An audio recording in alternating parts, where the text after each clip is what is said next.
I add to the stream Okay. like that. I'll go get mine in place real quick.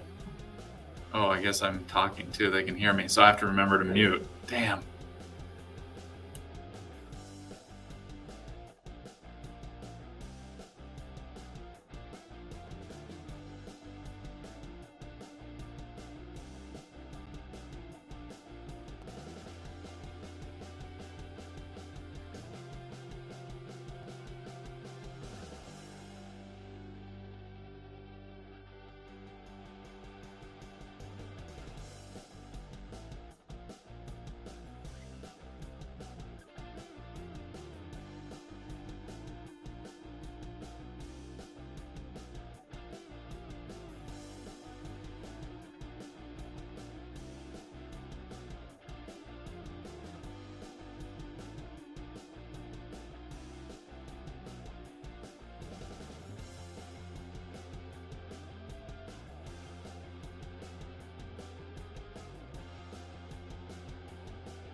Morning.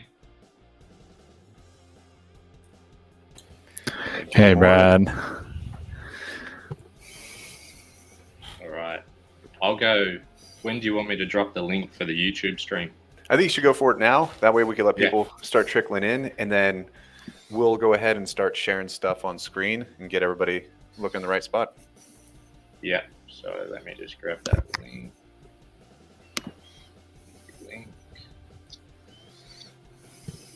All right.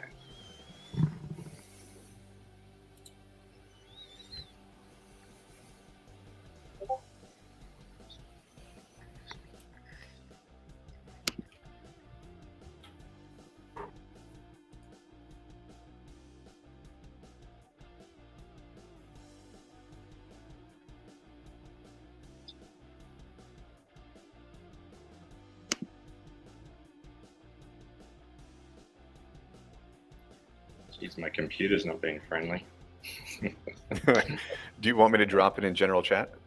Nah, I'll go put it in the announcement channel. Okay. It's coming up now, it's all good.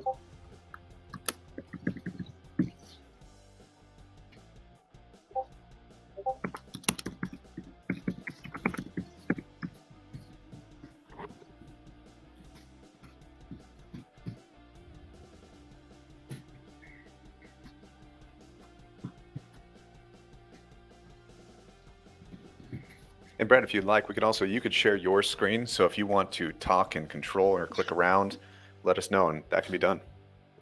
Cool. All right, I'm just about to release this one. And then we should have people joining. Fantastic.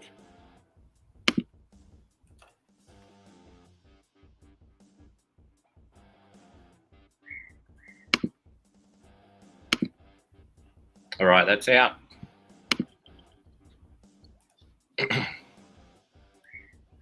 Perfect. All right. So I can see myself. I can't see you guys. Oh, we could turn that back on. Just figured you'd want the limelight. Yeah, and you are live, by the way. Yeah. So, All right, everybody. Welcome to Season 2 Award Ceremony and the Punters Club Challenge. Before I get into any of the show, firstly, thank you very much to Not a Vampire and Mr. E for providing us with the streaming ability today. We've had a few people in the background drop out due to family reasons and illness. We've got a little bit of illness going through our house at the moment as well, so probably not on top of my game, but that's okay. We've got some great guys around us to help out, and most appreciative of that effort. Well, I'm not too sure is there a way of telling how many people we've got on the stream? Yeah, we can see 10 right now in the top left corner. It's showing that we got 10. So we had 4 before you shared it, so it looks like people are trickling in. Yeah, perfect. Cool. All right. So this stream is being done on StreamYard. So I'm not familiar with StreamYard. So I'm just sort of fumbling my way through it. We did a little bit of a trial the other day, but it looks like we've got a comment section that a few people have already started commenting on, which is really cool. So feel free to throw some questions on there throughout the stream. We'll do our best to get to those. I just want to send an apology. Nathan couldn't make it today. He's got some commitments that have come up last moment. So what we'll do is throughout the show, we'll go through, we'll do official awards for all those that were lucky enough and fortunate enough to win some awards during Season 2. And what we'll do over the course of today is go through and confirm with all the teams and the winners what their correct wallet addresses are. And once Nathan is back online and available, we'll start transferring some of those prizes out from the wallet that he has access to. That wallet is the OpenSea wallet where you'll see all the trophies. Nathan takes control of that. That's his bag. He has a couple of devs that we use to create all these trophies and all the multimedia. And we also have a couple other devs that we work with just to look at producing some more quality resources for the community. And we love reaching out to those already in the community with all the stuff that they're creating. We've seen a hell of a lot of stuff get created over the last few months, which is really exciting. Noting that, we're in what would be called a bear market and everybody runs away It's cool to see everybody building. So that's really exciting. I can't wait to see what happens in the future when things start to ramp right back up again. All right. So we still got a couple of minutes before I'll close the form off for the Punters Club Challenge. So you'll be able to find that in Discord. If you go down to, there's a new set of channels under the category Punters Club. So if you shoot down on Discord, look for the category called Punters Club. You'll see there's a Punters Club info channel. In there, we'll just discuss the basic overview of how it all works. If you do have any questions or you do get stuck, drop them in the support issues channel and we'll do our best to get to that. And as we step through the competition today, I'll drop the form for each race so you can enter your selection into the Enter Tips channel. And also to supplement all this stuff, we have a form guide channel. So even though the guys here are going to put up some great stats and overviews and discuss each race individually, you'll be able to see some cool stuff on the stream. We will also drop in some information into the form guide to help you make more of a decision on which horse to choose throughout the competition. Then when I get a chance and I make sure everything's working, I'll put the results leaderboard into the results leaderboard channel so you can see how you're faring throughout the competition. All right, so unless anyone's got any questions on that, which I don't think they do, what I'll do now, if it's okay with you guys, I might let you guys have a chat, talk about whatever you want for maybe a couple of minutes while I just go and finalize the preps for the competition. And so I don't look like I've got my tongue hanging out of my mouth, scratching my head while I work out why it's not working. I'll drop off the stream and then I'll come back soon. Here, we'll just Excellent. pull you off. Just come on back and we'll bring you back in. All right, guys. So what we'll be doing is, as we're showing everything off, as Brad was saying, we were bringing in some of these tools here. We're using Super Jockey's streaming so we can get the data as updated as possible. Once we select a track, we'll be updating this, and we're going to be going through and just talking you through what these stats are. We're going to be picking our own out and maybe discussing it. If you have questions, feel free to comment it. And what we'll just try to do is we'll just go through this thing and just share whatever we all think, and we'll submit it. We'll show you where to do it and how to do it. So as Brad gives us the updated form, we'll be posting that so you could find it. Make sure you submit in time. And then that's going to be essentially it. So once we get past the award ceremony, we'll be guiding you. We'll also be airing the race on here as well. So this will be able to be a one-stop shop, hopefully, and guide you through the whole process. Yeah, exactly. We have, as Brad mentioned, we have the enter tips and form guide pages on or channels on Discord. A lot of that content is going to match what you see here. We'll be trying to share it in our own format in the live stream. We'll occasionally remind you to go over there, make sure that you grab your form for the race that we're on. We'll make sure that we have a ticker or some sort of identifier on the screen so you know what race we're about to go into. And then, as Not a Vampire mentioned, we will be airing the actual race itself. But I did want to point out here, you kind of glossed over it there real quick, that this form and the layout that you see on screen right now is a little bit different than what Brad has shown in the past. He's got his own version. We have ours as well. We'll be changing and adapting these as we have different tipping, punting events over the coming weeks and months. But this one, we're trying for this particular event to see how it plays out. And as was mentioned, we will make sure that we walk through each of these, kind of give you some of the things that we're noticing, some of the things that are highlighted, call those out, and kind of talk through what you might want to see, pros and cons of what you're seeing on screen. And yeah, so as soon as we get this stuff, we'll be posting out like each of the races. So we'll put the ID, the furlongs, the race itself. So that way, if it's not filling up, if you have a horse that can race on that track, please make sure we get it, because I believe we need all 12 for us to be able to do the tipping. So we're just going to be quickly adding horses and getting us there. And then on a side note, just want to do a huge thank you to you all. We have broken the 100 subs, which was surprising. I didn't think it was going to go that fast. And we have the horse ready to go. So tomorrow, once all this settles down, what we'll do is we'll do a drawing. We're going to scrape all the names. We'll do a random generator. We're gonna do a spin the wheel. What are you talking about? No win. So we'll go ahead and do that. But that will be coming tomorrow. And we've gotten a lot of really incredible feedback too, where people are offering to give us horses, to give us support. So what we're going to plan on doing is, like we said in the last video, is to turn this channel into a place where it's going to be a jumping off platform for all teams. It's not just going to be our team. We want to make sure this is a hub for all. So if you have your own racing team that you'd like to come over here to talk about yours, to promote it, to promote your sponsors, this is what we want to do. So please message us, help us out, and we'll put you on the air. Exactly. All right. And if we're still killing time, Brad, you could go ahead and nod yes. I could still see you. Perfect. We're killing time a little bit. So what we'll do for fun is I want to share with you a little video that we made to give everybody a recap of what happened during season 2. Apologies, this might be a tiny bit loud. So if you're wearing a headset, you might want to turn your volume down a hair. But let me go ahead and pull this thing for you. Here we go. So this is from our perspective of what took place during season.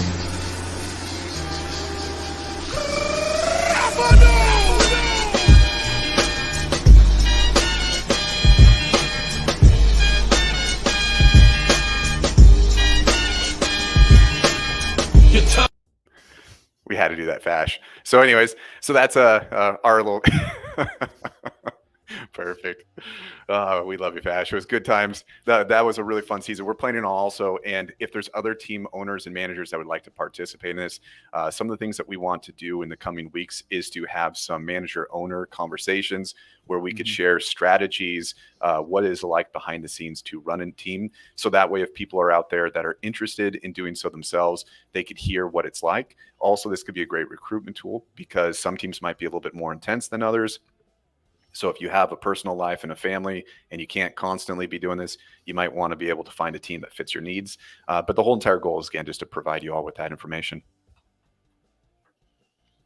All right. Exactly right. How we doing, And Brad? Brad, if you can hear us, we do have private chat that you can message us to let us know if you're needing more time or if you're ready to go. Or you can just give us a big thumbs up or something if you're ready to go as well. All right. Got some comments coming in. Hey, Adele, you joined. Very nice. All right. Yeah, thank you for those comments. Yeah, it is really cool with the bear market. It is neat to see how much motion that we're still getting on this one. So it's going to be exciting with everything that's being built. All the tools that everybody's contributing to swapping have been just incredible. We have a whole bunch of new theories that other people have provided. OXG from SMR, he shed some light on things that we had not yet considered, and that has been revolutionary to some of the ways that we're trying to do some analysis. And so one of the other things that he is interested in doing is coming onto the show. We're thinking about having an open panel discussion where we could talk to major stats nerds. So anybody else that would like to participate in this, we wanted to sit around and basically have a conversation of ask, like, what's your opinions on this? How do you isolate and what traits do you think are the most important? And that way you could hear from us all, this is what other people have to say. Even though we spend way too much time analyzing this game, we do not know everything. And so getting other people's insight is great. So if that's something of interest, please message me on Discord and we'll make that happen. Yeah, and if there's any other shows or concepts of things that you guys would like to see, we've been getting great feedback from you all. That's been really, really helpful. Yeah, the only thing I can say is I second that. Some of the best things we've done to adapt our own tools have come from conversations where it allows us to sharpen how we're analyzing what we're seeing on screen. Nice. The tools themselves, as I'm sure half of you out there have seen, and Brad mentioned, are coming in quick. Like I've noticed that people are adding to them constantly, and adapting them constantly. And it's one of the best things that I've seen coming out of, honestly, just before season 2 and during season 2, to really change the way that we looked at each of the races and got ready for that season. I attribute a lot of that data analysis and data access to our win this year, or in this season, I should say. So I second what you said about being able to make sure we can spread that around to as many people as possible. So if you're new here and you've just started listening in on this live stream and you have no idea what's going on, there's a lot of really intelligent people that are adding to the community here. Perfect. All right, Brad, how close are we looking? Can I bring you back in? Oh, see, I'm just going to throw you in anyway. Yeah. All right, Brad, we got you back live. Are we about, how much time do you need? Yeah, perfect. Perfect, good. I was just waiting for a new race to come up. So what we'll do is I'll highlight what our first race for the Punters Club Challenge is going to be. Okay. And that way people can jump in and nominate their horses for that race. So the first race for the Punters Club Challenge will be the Greenfield 2 Furlong. Okay. Race number 19034. Okay. So that will be the first race. If you would like to enter any horses into that, feel free. We'd like to get that to 12 participants as soon as we can, so we can throw everything into the databases and start populating some tools. So just repeat that. That is race 19034, Greenfield over 2 furlongs. I'm going to chuck the horse in now. Okay. See how we go. Now, once we've got it populated, what we'll do is we'll add it to our databases, and the guys will put up some stats on the screen. We'll be able to drop some stats into the form guide channel, and then I'll release the form so that you can make your selections. We have 7 out of 12 entries in that race now. So for anyone out there listening that's interested to have their horse participate in the first ever race of the Punters Club Challenge, be my guest and drop it in there. Hopefully we get some quality horses in the race. I see we've got Billy the Kid, Transition Inflation, Horsey Inu, Borgia, Gundwina, Hand Shandy, Sloppy Seconds. Wow. All right, we're full. Okay, so now I will take that race and we can place it into the database. So I think it filled up so fast that my refreshing didn't even keep up on the page. Yeah, so mine went pretty quick. Yeah, that's excellent. Now, Brad, if you can speak to it while you're typing there as it's uploading, do you have any particular reason why you picked this one? Is it just going to be random as we go through? If you can kind of speak to the choice. Yeah, I think the best way to do it at the moment, noting where we are in the development roadmap for the race, is we'll just choose random races which are appropriately timed apart from each other. Just gives us a bit more time to put things together in the background. So that's my reason for doing that. Plus, there was a massive gap between races that come through there. I'm not too sure why. Okay. But that's okay. We can work with that. Now, so this race, we still have, how much time do we have before this race starts? We got 22 minutes. 22 minutes. Okay, so we got quite a while to go through this one. So we have all the stats up here. If you have more, Brad, please take over. Otherwise, we could just start going through some of these stats that we're seeing. Yeah, go for it. All right. So for those of you guys that are not statistical nerds, I focus most of mine on this column right here under G when I highlight this one. This is called sigma. And the way that we calculate the sigma is you take the trailing distance. So you take your average pace, you take your average first pace, and then you take the distance from that. That's what we call our trail. So our first trail shows you the gap that horse is running from the average first place. Now, each horse has a standard deviation, which is the typical variance that they have between from race to race. That's that column here shown as E. The sigma is how many standard deviations is it away from achieving that first place. The smaller the sigma means that you have a higher statistical opportunity of doing so. So when we're taking a look at this one, I see down here that are another in the lane 11 for Wiza, is it Balios, has the best sigma rating in this one. The fact that it has 351 races and it's pulled a 15% win rate I'm personally seeing 11 as being a really good horse just immediately. On the far right-hand side on column N, this is going to show you how many races has it been since this horse won a race. So when I'm looking at number 11, I see a good sigma, a high win rate, 40% podium rate, and it has not won in 9 races. So in my opinion, I feel like that one is one that's going to be a high contender. All right, we're getting there. I should have the link posted soon. Okay. Before I do that, though, I'll add some stats, and I'll drop that into the channel so people can have a look at the what horses are running around. So I'll apologize. So the guys that are showing their stats on the screen have live stats. I'm using some stats in my database that are a couple of days old. But the stats that I show will just show the horse listings, what generation they are, the record for that track and distance. So not the horse's overall record, but just the record for Greenfield 2.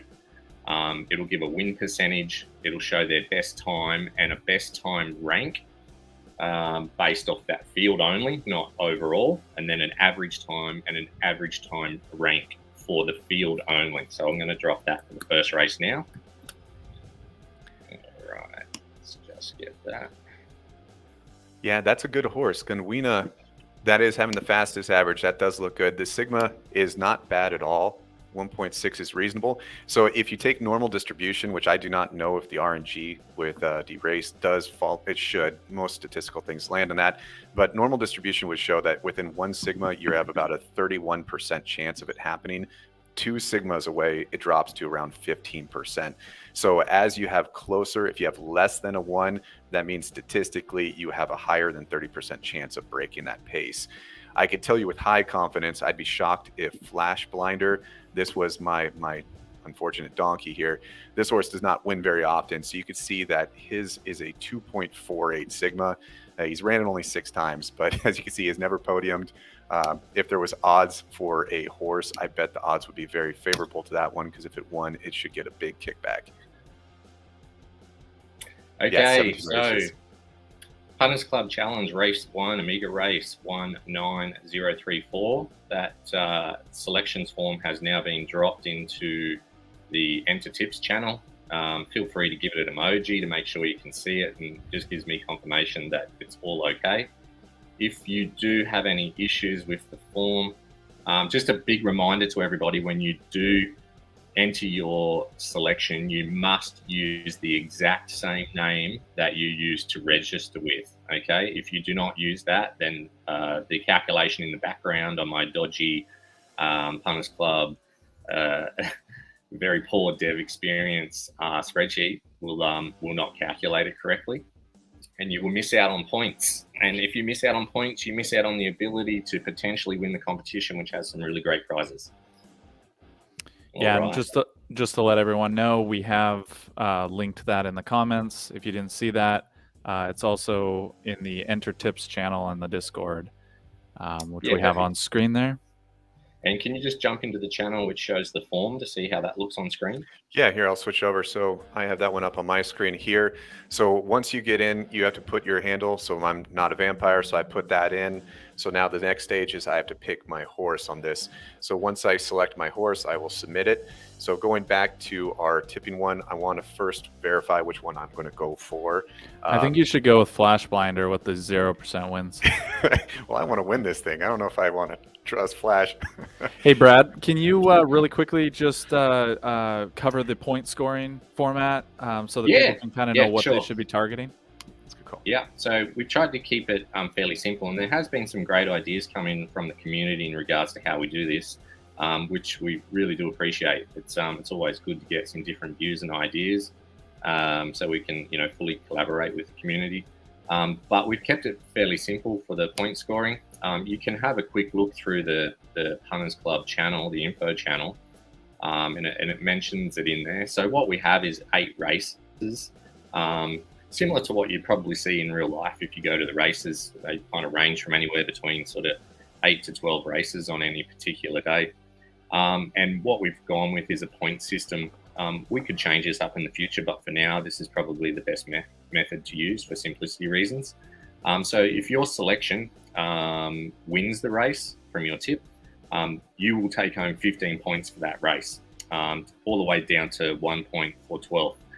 So if you finish first, second, or third, you do have a slight advantage because there's an increased allocation of points there. And then it's just stepped down by 1 point all the way to 12. So over the 8 races, if anybody pulled a miracle and chose the winner in each race, then obviously that would be 8 times 15. And you probably guaranteed yourself a win for the tournament. I doubt that will happen, but if it does, congratulations, you've done a marvelous job. All right, so what we'll do is I need, make sure you remind me that as we're approaching the start of the race, I'll need to close down that form, and during that, we'll probably highlight what the next race is going to be, and in between that, we'll talk about the horses that are in the race, and also we'll talk about the awards for season 2, so we don't forget about those. And congratulations to all the winners, that kind of stuff. So, Okay. Yeah. Brad, we had a question regarding capitalization of the names when they enter that in the form. Does it have to match exactly? No, that's not case sensitive. Okay. Okay, good to know. Not that I've seen anyway. Look, just a reminder to everybody, this is a bit of a convoluted process that we're doing. We just wanted to test a few different things and play around with some integrations, more so to give us an idea of what potentially we need to put in the development brief to have these kind of things developed. We would like it to be multi-platform. Our end goal is, obviously to increase the size of the community, which makes it more enjoyable for everybody. And to do that, potentially we need to target the non-crypto type people that can come in without owning a horse, without starting a MetaMask account, because we've all been there. We know how difficult it was when we first started out. It can be quite confusing. So the best way to do this is to offer, something fun that people can get in and get involved on the lowest level. And then they can gradually educate themselves and become familiar with the product and the game, the community.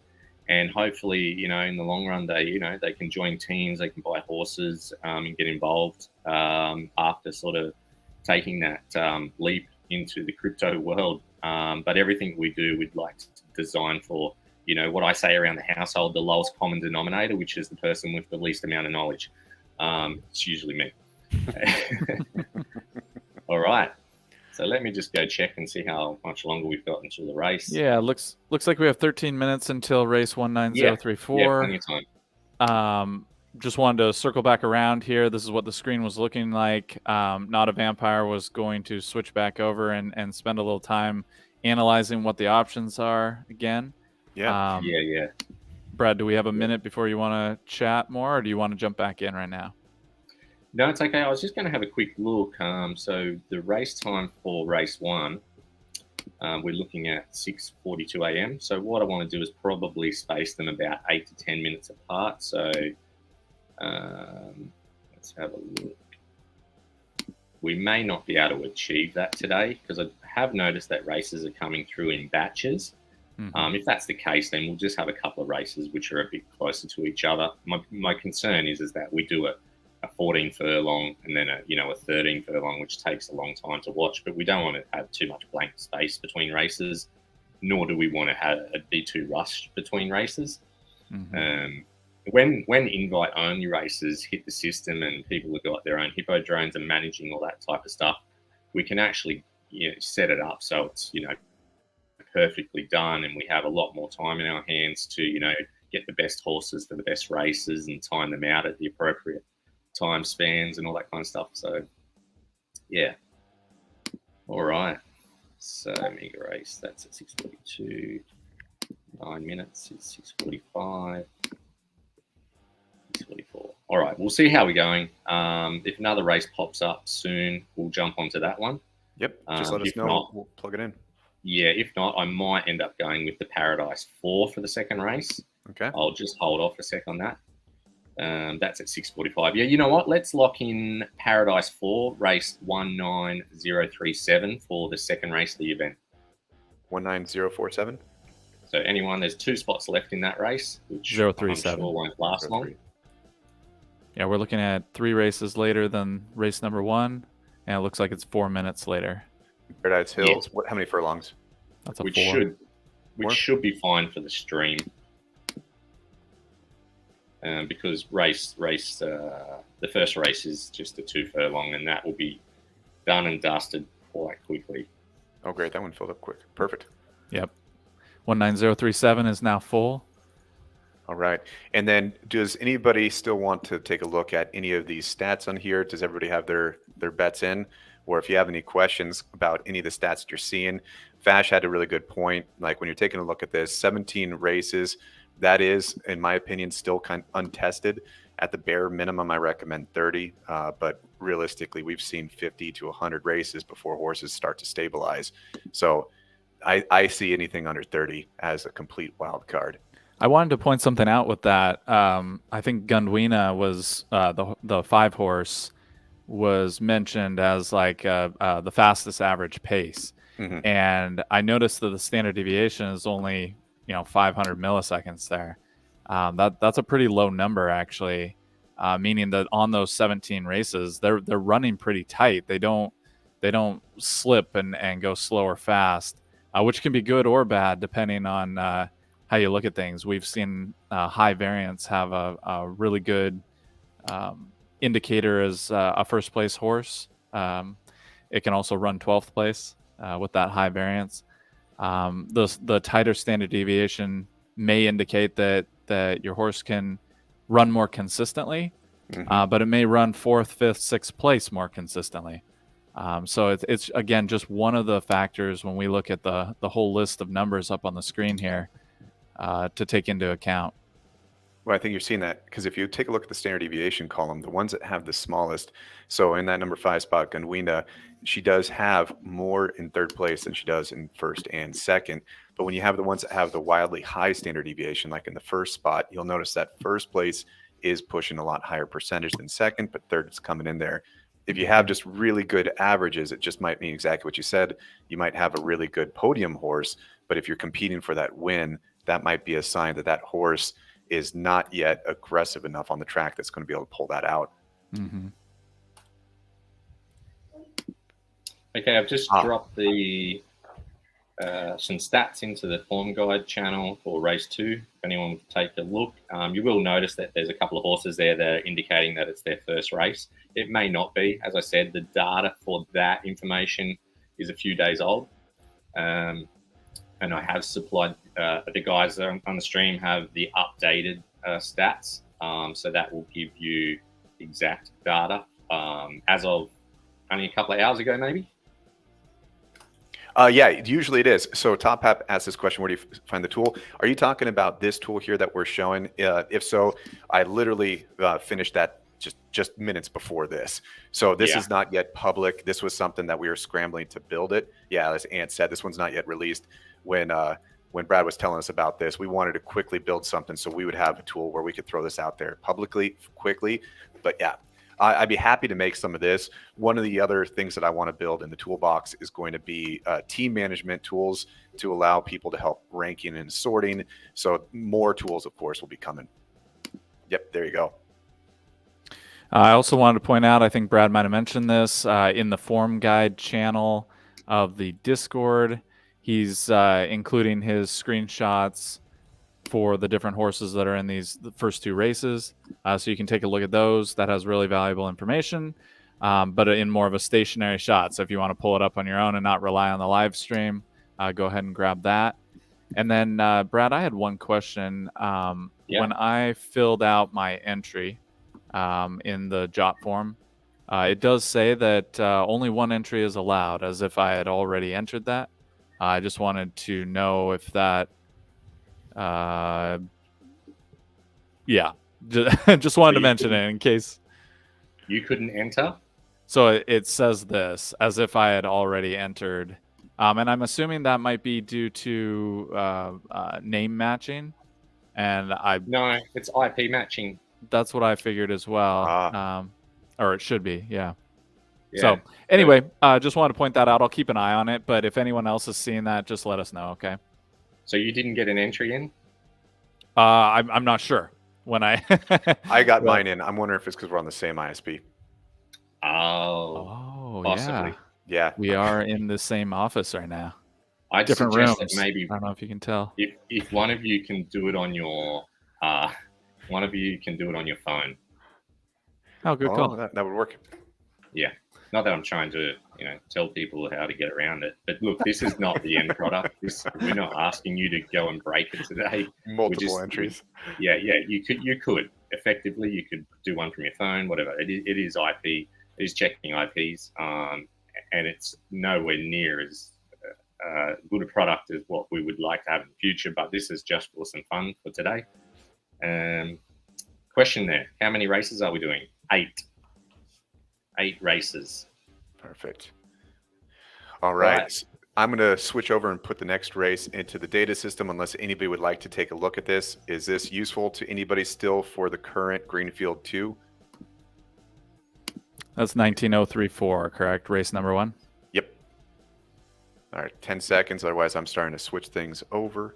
So And let's just see a now. reminder, you can find in the Discord, Correct. in that form guide, you can find additional information on that first race. We will be switching over to 19037 There we go. here in just a moment, Okay. and then we'll have 19034 guys. go live. The form for race 2 has been dropped in the Enter Tips channel. There was a couple of people that have invited some friends that don't use Discord. I did mention to them that all they need to do is copy that link and send it to their friends via another platform, whether it be WhatsApp or Facebook Messenger or anything. Yep, So and I'll there's no get that. dramas there. I'll get that added into the comments here as well. Okay. All right, that is race number 2.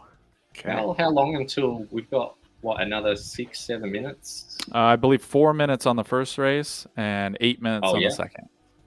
Oh, Okay, so man. what I'll do is I'll probably close the form. I'll close the form off in about 2 minutes for race 1, and then shortly after that, I will close it for race 2, noting there's only a few minutes between those 2 races. Looks like we've got another race coming through in 20 minutes or 19 minutes, which is an Emerald 8F. So I'll probably make the Emerald 8F the third race. And then the next race after that probably will be close to that because it looks like races are coming through in batches. Which Emerald 8 are we going for? The 19039 There's or more than one. Okay, so it'll be Emerald 8 19039, the first of the 2 Emerald 8s. All right.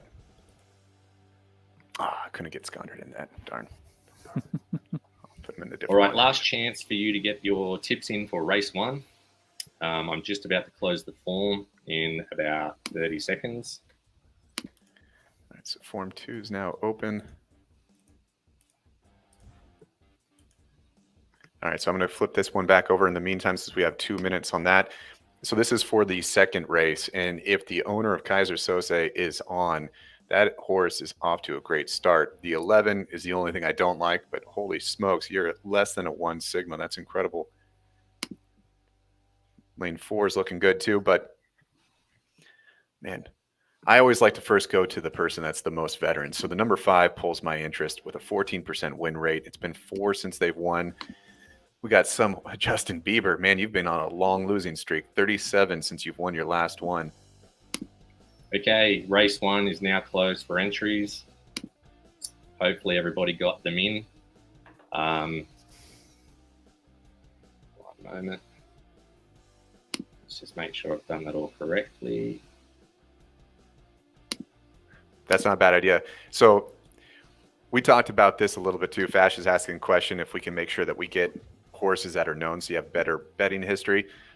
I mean, if people want to challenge it, like, people need to get their experience in there. I love seeing horses that only have higher experience. In the future, when we have tournaments and private racing, when we do this thing legitimately, I would love to put in qualifiers where your horse needs to be vetted, because it sucks when you have this stuff and you find out that a brand new horse comes in strong. And then Super Jockey is asking the question here, the place to see who won what in season 2. Is that all coming from this later on? Sorry? Super Jockey has that question here. Is there a place to see who won what during season 2? Is that all going to be coming through this? Oh yeah, for sure. I just thought we'd get this kicked off first because it can take some time in the races. And what I'll do is once we've finished advising like who all the winners are from season 2, I'll drop a file which will indicate who they all are. You can basically see most of them, who they all are. And if anybody had the chance over the last several days to sort of put in a protest if they didn't agree. But the main sheet that you wanted to use for that was the season leaderboard sheet. So you can see in there on the qualified leaderboard, you can go to deracing.org and have a look. So as you can see, there's the only 2 that we haven't officially announced yet are the Donkey Awards. So they will be officially announced during the stream. And the rest of them. So what do we got? I think the race is on now, yeah? Yeah, that's that's the first our race. first race. Let's just watch the race.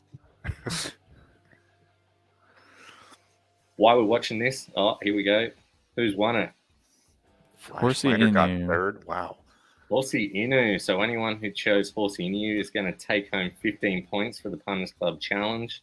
Looks like we've got Transitionary Inflation, Fashbinder, Billy the Kid, Storm Zen from BRC, Borgia, Willie Belong, nice name, Hand Shandy, Throwaway Barlos, COVID is Fake, Underweener, and Sloppy Seconds comes last. Oops.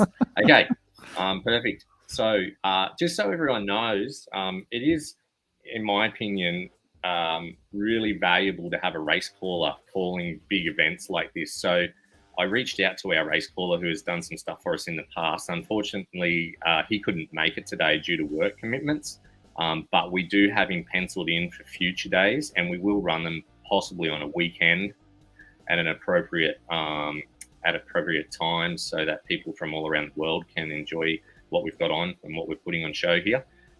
So maybe in the next race, one of us can do a race call. Okay. We didn't want to talk over you as you were finishing up what all you right. were saying previously. So Yeah. Guys, I might just jump off the stream for a moment just to go through and check the back end, make sure everything's coming across all right. Congratulations to those who picked the winner just then. If you give me a few moments, I'll see if I can get a leaderboard out. and we are about 2 minutes away from that second race. So Yeah, just yell out to me. I'll come back in. perfect. All right. So here we got the last of this one. So I still have to put in mine. And thank you, Vash. I can't speak quickly. Sometimes I need to intentionally slow myself down. As we start to see more and more races, obviously there's a little bit of a primer that we have to get out here. So once we fill this thing up, you're going to see races that are going to start airing probably every 6 to 8 minutes. So as we start to get this thing filled up, we did an event one time prior to this, and the beginning starts slow, and then it starts to get a bit hectic to keep up. So bear with us. You'll probably see in the next race, it's going to hit a cadence that's going to be a lot more entertaining. All right, so on this one, I'm going to leave this up for about 30 more seconds. I'm going to make my pick since this race is going to start. Let's see. It's about to start. So we got about 20 seconds for this. Oh, okay. So I just switched over the stream to watch. I believe Brad already. Hopefully you closed the choice on that. Got it. It's just in time. All right, I'm going to start loading up for the next one. Have that presented for everybody. And can you remind everyone what race number 3 is? Yeah, race number 3. I'll put that up again. That's 19039. It's an Emerald 8. Excellent. All right, we've got race number 2 starting out. I'm going to switch over to the side view here so we can. If you guys have a preference on the angle that you like to see for these sort of events, let us know. I tend to like this one. I know Not a Vampire likes to look at it from the top view. There's a lot of different angles that we can use. That horse you called out, the 6 horse there, Not a Vampire, is doing really good. Yeah, I mean, like I said, it had incredible stats out the gate, but what I didn't like about it is the fact that it only had 11, but it doesn't mean that's not going to win. This horse looks like it could be a really solid one, and geez, I should have picked that. Yep, staying out in front, keeping just over a 12-second furlong average, and it looks like it's going to pull it off there. Just over a 12-second average. Fantastic run. That's a good horse. So is it the owner of Kaiser here inside the chat? Not Curious sure. if that is. Congratulations on that one. All right, so I got the next race has been loaded up. I'm gonna go ahead and start sharing this one, get the next one going for everybody. 19039. All right. All right. So taking And a look. Brad, I've added you back in just so you know. Yeah. If you okay, need to no step in worries. at any point. Looks like we are 17 minutes away from race number 3, which is 19039. Okay. And I'm 17 guessing that minutes, Brad huh? will. Sorry, Yeah, what was that's, that? Oh, I was just going to say 17 minutes. Yeah, so I don't think the race creations are evenly spaced at the moment. Yeah, they seem to be coming in groups of 3 or 4. Yeah. So I've dropped a message to the team, but I think it'll be like 12 or 1 a.m. in the morning there. But that's okay. We can work with that. And we got a couple horses in this one that are on our team, Kowalski and Upset City. Those are both good horses, brand new ones too. Those win rates are epic, but I just, I don't know. I really don't like to bank so high on those rates. Those just seem unattainably. So I just feel like that's luck, but who knows? Okay. Yeah, unlike Brad, that's a good signal with 134 wins. That's been a well-performing horse with 7 since its last win. 134 races, not 134 wins. Correct, thank you. 134 races, but with a sigma level with that much experience, that means that horse can consistently deliver with a 44% podium rate, 7 since its last win. To me, it feels like it's just due to hit again. Yolo Gusto, great name. Again, spectacular stats out the gate, but 10 races in, it's earlier sigma. That's just showing that your averages are so tight. But we were talking about this a little bit earlier. Your standard deviation is huge. So what's good about that is that means that you should be able to ping low, which is making sense why you have some first place. The guys that have really small standard deviation tend to have a harder time. Like we look at like the lane 4 horse, even though it's 7 races in, standard deviation is showing that it needs to get 2.1 sigma, which means that it has statistically about an 8% chance of being able to run fast enough with the current stats that they have. Once you get past 30, you want to have at least 30 in your analytical sample size to have any kind of confidence. So you got a ways to go on that. And Brad, is the form up for 3 already? Not yet. One moment. Let me just get that for you. I was just working through the leaderboard. It looks like we've got a few people that have entered the competition, but they haven't got tips in. So I'm just wondering if they're not entering tips or they've had any dramas. Some of the recent people to join was Nomada, Chorus, Hutcho, MK008, but they haven't had any tips come through. So not too sure why. I know we've got a few people that did enter, but unfortunately can't make the stream, which is totally cool. NFT Chuck was another one that hasn't put any tips in that did register. I personally forgot to submit a tip for race 2. So my Wi-Fi situation meant that I didn't get one in for race 1, but I got one in for race 2. So that makes for entertaining times here. All right, so let's. What I'll do is I'll quickly go over and do that Emerald race 8 now. Okay. So Brad, is the plan? People were asking about when is the award ceremony going to be built in? Are we going to be doing that, or what's the plan with this? Are you going to be dropping that in, or is there a specific agenda? Well, I'll just get race 3 done, and then we'll go through some awards. Okay. Excellent. So give me 1 minute, guys, and I'll be back. Yeah, no problem. We have. I was just noticing the 8 horse there, Hung Like Brad, has a 44% podium rate across those 134 races. Not to give away too many, tips on how to do this particular competition, but you're not necessarily looking to pick that top horse every time. You want to string together really good horses in a row. If you're getting 2nd, 3rd, 4th place, you're still getting a lot of points. What you don't want is to have that horse throw you a 12th place. That's just quite the hill to climb. But looking at a 44% podium rate on this one, that's even 1st, 2nd, 3rd all the way across. That's a nice looking horse. Yeah, that's the one that I'm going to have to go for with that kind of odds. The indisputable, for those that are not as familiar with indisputable, what that's going to do is it's not your true podium rates. It's about your cycle time, or not your cycle times, but your trial times. So every race that you've ran, even if you lost the race, but you ran at a first place click, you would get credit for place. So it's going to take all of your times that you've ever done and compare them against the historical averages of first, second, and third. And it's going to show you weighted what your profitability on that horse would be. The higher your indisputable, the better it is. So when you see horses that have a lot of experience, like 134 is pretty good experience, and maintaining shy of 25%, that in my opinion is a great horse. On our team, we target like a minimum of 21 to 22% score before we qualify you to be a competitor on that track. So those are things that we like to look for. Again, Yellow Gusto with a 36%, that is insane. If that can maintain, you got an incredible horse. Yeah, to start that high out with 10 races is pretty incredible. You'd have to have a pretty bad run to knock that down off the 20 plus percent. These other ones, though, that I'm seeing in here with anything over about 17, 18% has a chance to make you money. So if we're being honest here, it's not that you have a bad horse. It's that your horse is more consistently able to run times that would get it on the top spot. So when we look at indisputable, it's that weighted measurement of first, second, and third place. But we all know, you've probably seen it. Your horse runs really fast, ends up fourth place. Well, if it actually qualified for a third place spot, that would get calculated into indisputable. So that it's weighting that, balancing that, and making sure that it takes into account what you can do against the field. And if you don't have that tool, we did create the DRacers analytics tool. It's up to version 2. I'm working on version 3, which will be updated shortly. And that's going to pull live data scraping from Super Jockey's API, which is really nice because you don't have to do any maintenance.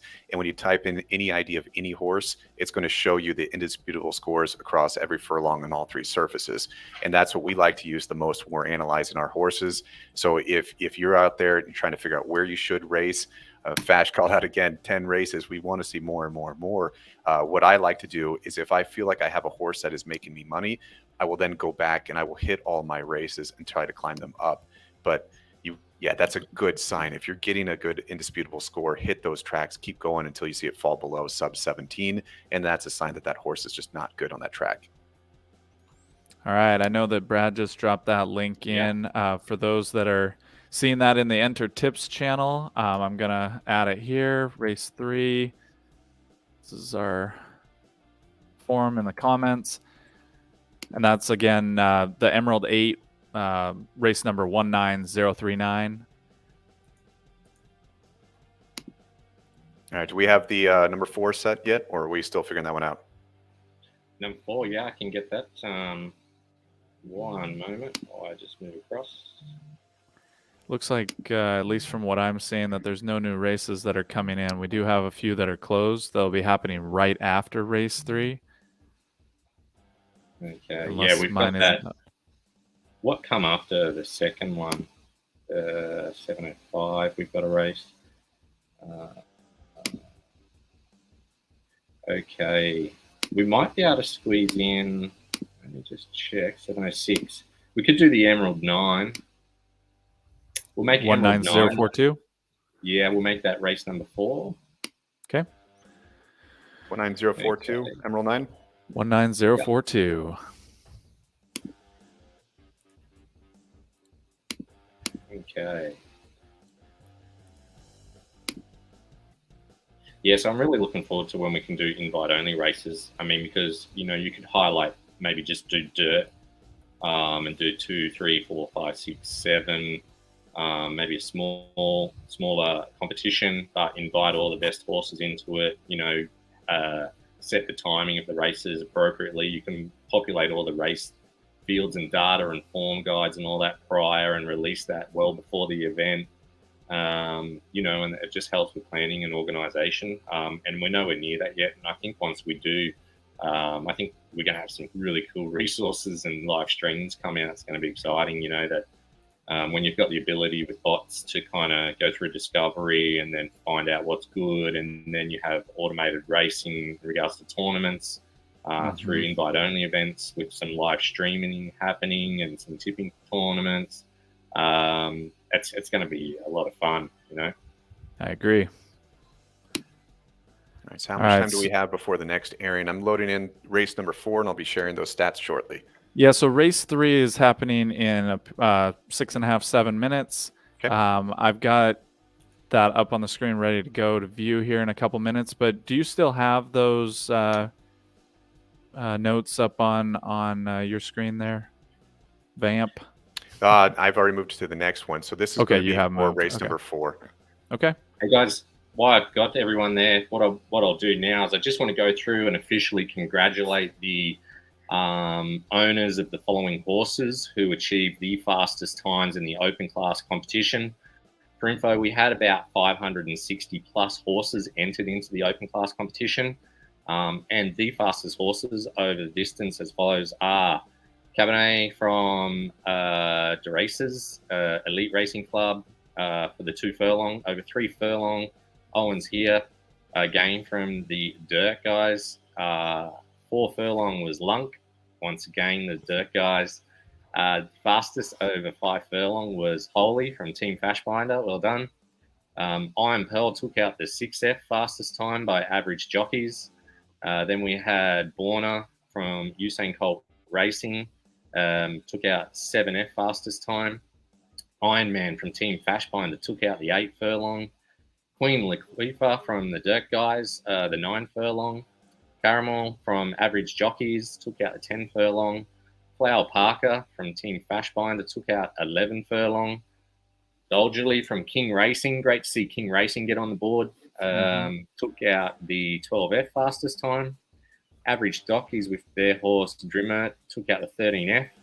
Team Fashbinder landed the 14F fastest time with Disciples. And to round out the open class fastest times, we had world famous Harry Trotter from the Races Elite Racing Club.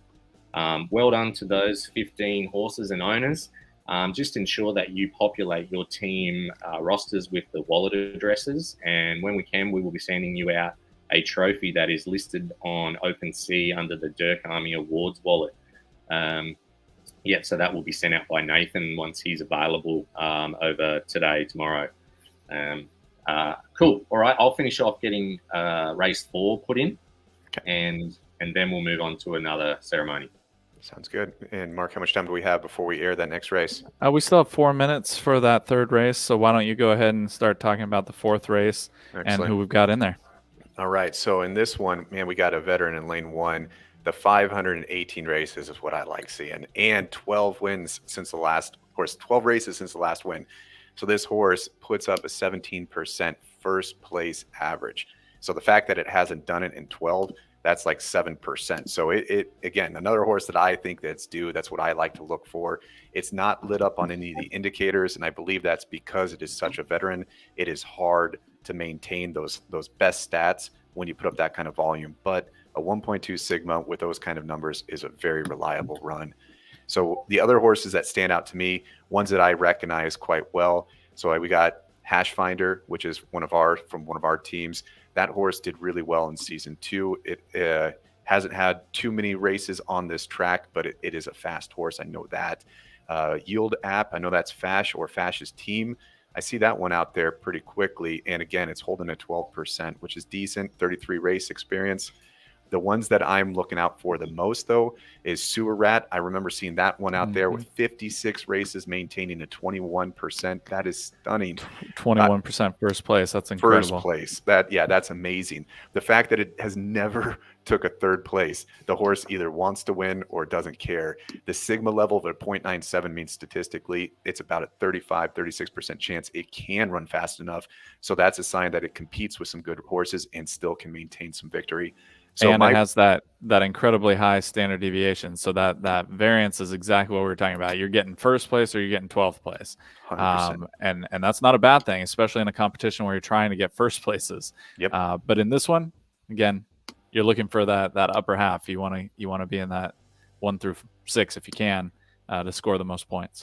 Now it's interesting to see Kaiser Soze still is in this one. That was the first race that we saw. Came out strong. I believe that was on either there was the Greenfield 2 or the Paradise 4. That horse came out and won it. quick horse. I'm surprised it runs on Emerald 9s and those as well. So 42 races. Those are weird spaces for me, so I'm not going to put my money on that one. The Sigma level of Throwina is incredibly low. It looks promising, but still just too unraced. So for me, I think that the top horses will be either in lanes 1, I think lane 6, and lane 10. Those are the ones that I would be looking at closely the most. Excellent. And just before we switch over to watching the third race, the fourth race, Jot form is available to enter your tips. You can again find that in the Enter Tips channel, or we just loaded it into the comments. All right. Can you get that race populated? And then I'll go ahead and Coming get up ready right for the now. next. Okay, I'm just about to drop a leaderboard for race 1 and 2 into the leaderboard channel. All right. It doesn't show everybody. If you want to see your name, you need to do better. Oh, we love you, Brad. Okay, so just having a look at that, we've got Lord McBester killing it, and the Booge Man, Boon J Man, or however you pronounce that, both sitting on 15. But we picked winners in both first and second event. That's amazing. So they're ranked number 1 at the moment, with Mando sitting in third, not too far behind. All right, you can just see I was the cutoff, so potentially there is a couple of more people below me. All right, How many people are in total? I'm definitely below you, Brad. So yeah, I don't understand. If you're looking at that leaderboard, don't stress where it says no tip or it's blank. It's just the calculation in the background. I will go through and do a sanity check throughout the event, because sometimes formulas just don't work and you need to refresh, and then it'll pick up all the results. And as I've mentioned, this is not the end product. This is just something to get us by in the interim. If anyone's got any dramas, feel free to drop a comment somewhere. Someone will pick it up and let me know, and I'll have a look into it. You might need to refresh that. It looks like the race might have already started. oh, that's always fun. Switching tabs. Sorry about that, guys. If we need to, we'll rewatch it. People wanted to see the top That's a view. good one. There we go. Hung Like Brad coming in 5th place or 4th place. Working. Come on, all my picks. Come on. It's supposed to be Hung Like Brad. Thought that would be a good thing.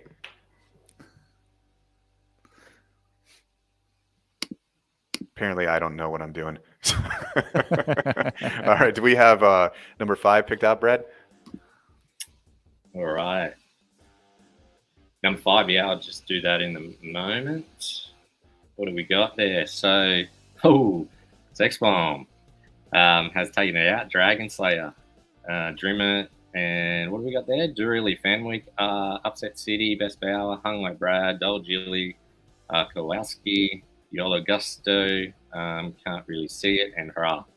All right, cool. No worries. I'll get those results added, and then I'll get race 5 done.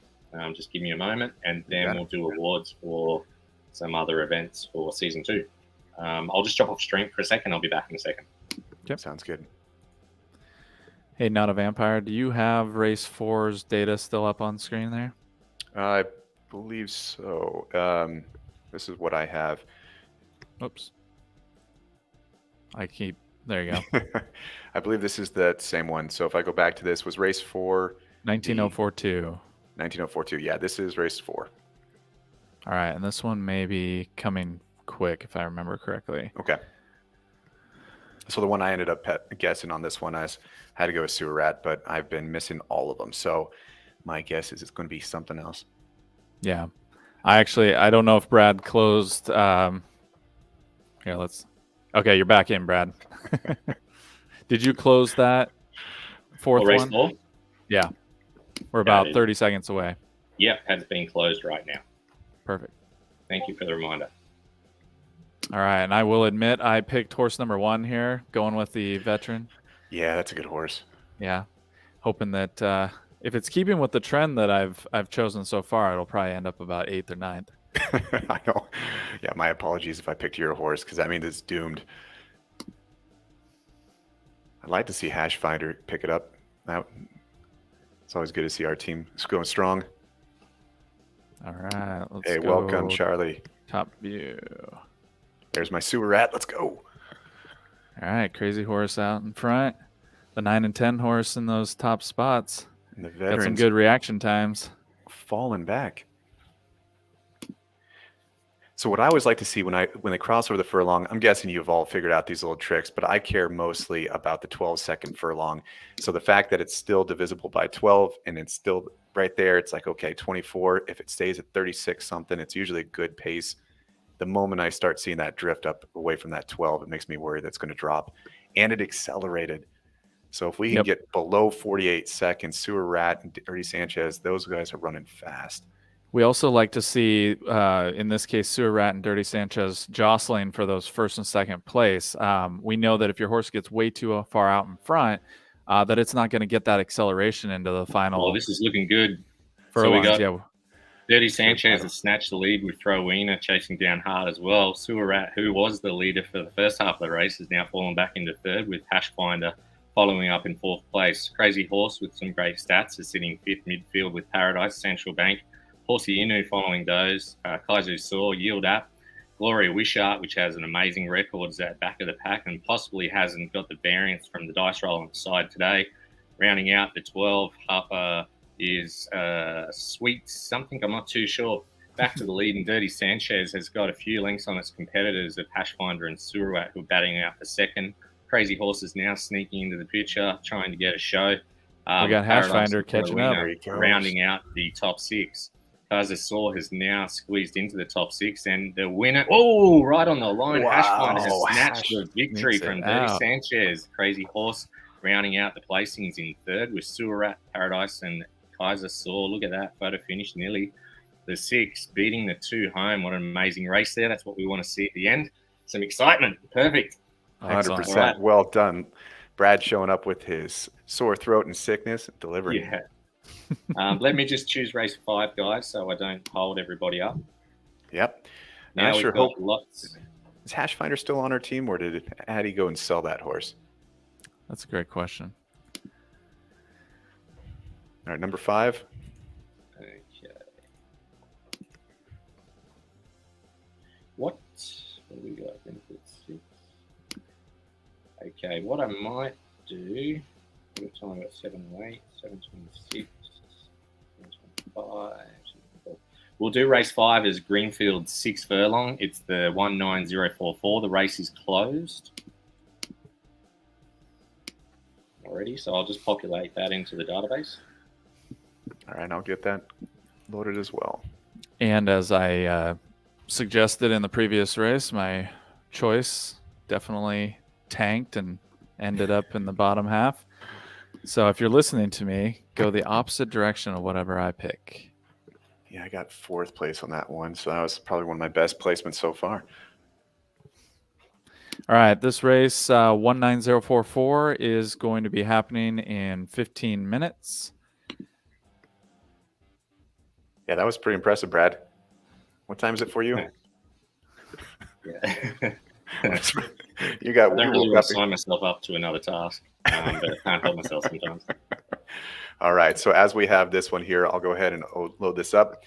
So we have one of our own, Burra in the first lane. Now, let's see what it was. G-Spot's another good horse with it, 0.91 Sigma. That, yeah, we just acquired that one, or Ant did. So that's another D-Racers Elite. So we got 2 represented so far. Both of them are solid horses. We got a brand new one on lane 11 who's won it 1 for 1. Nice run. So in lane 2, this horse has never won on this track. So we got a couple that have not delivered yet. So 2, 8, 9, they're all a little bit unknown. Not much to say about those. They're probably doing their discovery still. Same with 10. Yeah. 10 and 11. So 2, 8, 9, 10, I mean, I would and pick, 11 are all fairly unraced. I would pick G-Spot, but the fact that he has won his most recent race, I just find that hitting first place back-to-back is a hard thing to pull off. Yep, as Answer saying, G-Spot's coming off of a win. We got 3 different horses that have all won on this track the last time they showed up. So I don't know if you think they're going to hit again. Those are good horses. All of them are. I mean, I like supporting you on your Burra, man. Burra's a good horse on this track, right? She's decent. She does like to get beat by some of the better competition out there. She likes to throw seconds and thirds. So, or seconds, it looks like 15% there. Now, is Decent. Droma a flash horse or a fast horse as well? I know there's a couple of different Dromas out there. I'm not sure if 3638 is Fash's. Fash can comment on that. He actually mentioned that Greenfield Sixes are always a really fun race, and that plays out because we see a lot of horses run out of that stamina as you get to sevens, in particular. So having that strongest horse that can blow through a full dirt 7 is tough, but those 6s are great. They finish really, really well. Yeah, the 1,000 races. That's a lot on a single furlong, man. So that's what made me think it was you. Okay, form guide and the tip submission form is out. Excellent. I'll get that copied over, and I'll just go ahead and update the... Northerly, that's another one on our team. That's a good horse as well. Geez, yeah, this is going to be a tight one. For those that do not have as much experience, you're going against some veterans that are proven on this track. You got five horses that have over 200 races on this. If Grotto Boyce from BRC can pull another 71,743, that's insane. Jeez. Like that pace, I'm just looking at that and thinking, I mean, you got to throw a 6 seconds difference just to balance out with the rest of the horses. So this horse is either getting 12th on this one, or going to end up continuing to hold a good pace. Man. You said the form is set? All right. We got any races that need to get loaded up? How close are we for that one so I can make sure I could switch my stuff over? 19044. Let's take a look. We still have 11 minutes, so I can't quite load that one yet.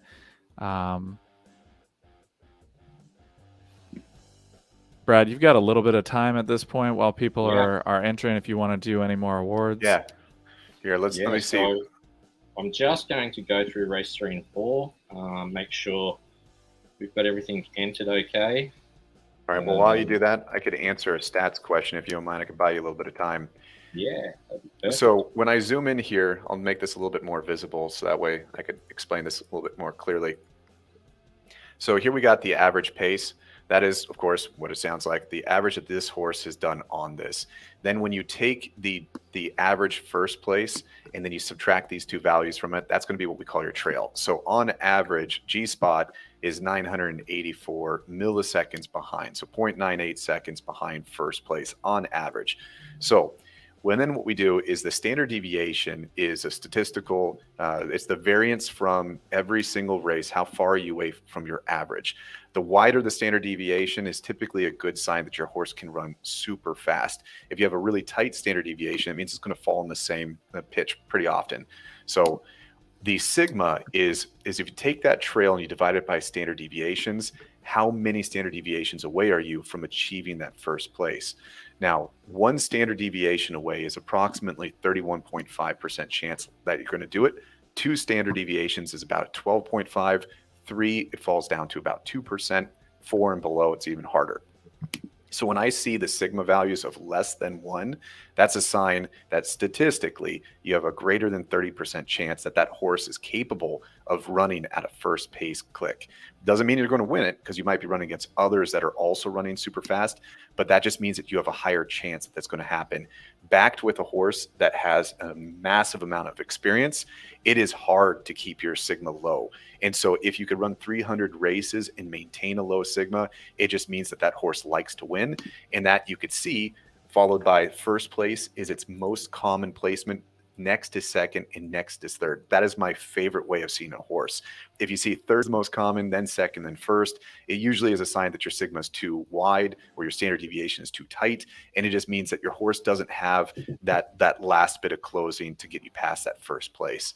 So hopefully that makes sense. If you want me to fill you in with any more, I'd be happy to. Stats is kind of my thing if it isn't clear. Back that All right. back out. Gentlemen, if we're ready, I'll jump into some more official announcements for the winners of Season 2. All yours. So this time we'll do fastest times of the unraced Gen 1 class. We had close to 40 horses, I believe. involved with this event, which raised 3,900 USDC for prize distributions, which is great to see. So taking out the awards for the fastest times in this class, and those winners will take home 100. Oh, let me just double check that I've got that right. 150 DERC for taking out that award, whereas the open class took out 100 DERC for the fastest times. Okay, so from the top, 2F winner was Skander from Beer Bear Black Types. Well done, those guys. 3F was Jim and Tonic from Team Fashbinder. 4 furlong was Gunduina from Beer Bear Black Types. 5 furlong, Anita Hardbone, DeRace's Elite Racing Club. Number 6, Sex Bomb, who just won a race before from Stone Motherless Racing. 7 furlong was Machine Head from Top Hat Stables. Great to see some different stables getting some awards here.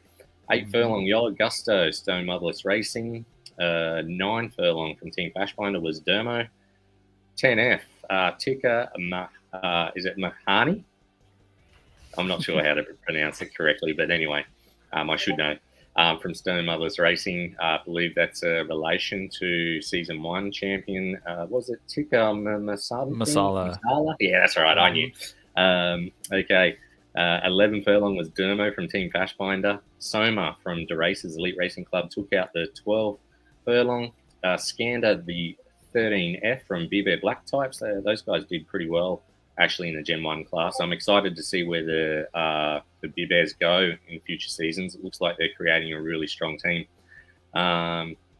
Zictriz, I think it's pronounced, from Top Hat Stables, took out the 14F. And Dermo, another one from Team Fashbinder, took out the 15F. That's 3 awards there for Dermo, Team Fashbinder. So well done on that front. Congratulations to all those guys. You also will get a DERC Army NFT trophy sent out to you guys once Nathan is back online. And also you will take home a prize as well. You can jump into the prize document. I will release all this information officially, so it is out there. It is open. And once we've wrapped it all up, we'll confirm with all the winners to make sure they've received all their goods. All right. How many more minutes until the race? Nope, Mark, you're muted. Let me bring you back. There we go. All right, so it looks like we have about 5-6 minutes before the next race. Wanted to pull up where we're currently at with the standings. Looks like Lord Macbesta's still holding strong there, having the last one dipped a little bit, but a good start on those first 3 races. All right, so race 5 starts at... Not a Fashbinder. 2:24 our time, so 5 minutes from now. Let's take 5 minutes from now. 7:24, you said? 24 right. After. Yep. All right. Let me have a look to see. We've got 25, 26, 27. What I might do is the Paradise Hills 6, which should happen straight after, so we can go back-to-back races. Okay. Is that the 19047? Yeah, 19047 will be race 6. All right. All right, so you guys will have to help remind me to jump straight away to that after this one finishes, because those 6s will take about a minute and a half. Should leave us a minute and a half or so. Yeah. I'll get my stats loaded in right now. All right, let me know, Vampire, when you're... Can I call you Vampire even though you're not? You can call me anything you want.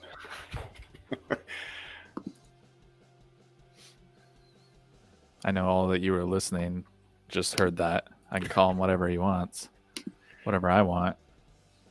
Just another one for all the listeners out there as well. Sometimes when you're creating things from ideas, everyone's driven by different desires and what they want to achieve. But we really do appreciate feedback to all this kind of stuff. Even if you really love something, sometimes there's a small pain point and people don't put their hand up and say, you know what, it's 99% awesome, but I hated how it does this. Feel free to send that information in. Or if you do have your own ideas, but you're not sure where to go with it, if you need some help with potentially linking up with someone that has the skills that can turn your idea into reality, please reach out. Reach out to your team. Reach out to us. There's plenty of people within the community that have the skill sets and the contacts to be able to help your ideas come to reality. So, yeah, I just applaud people that get in and have a go. You know, I don't fear failure. You know, it's more I fear the not doing it and regretting it later. So BZ to all those out there that have done a great job so far with creating all different types of things and having a go. I would agree on that one.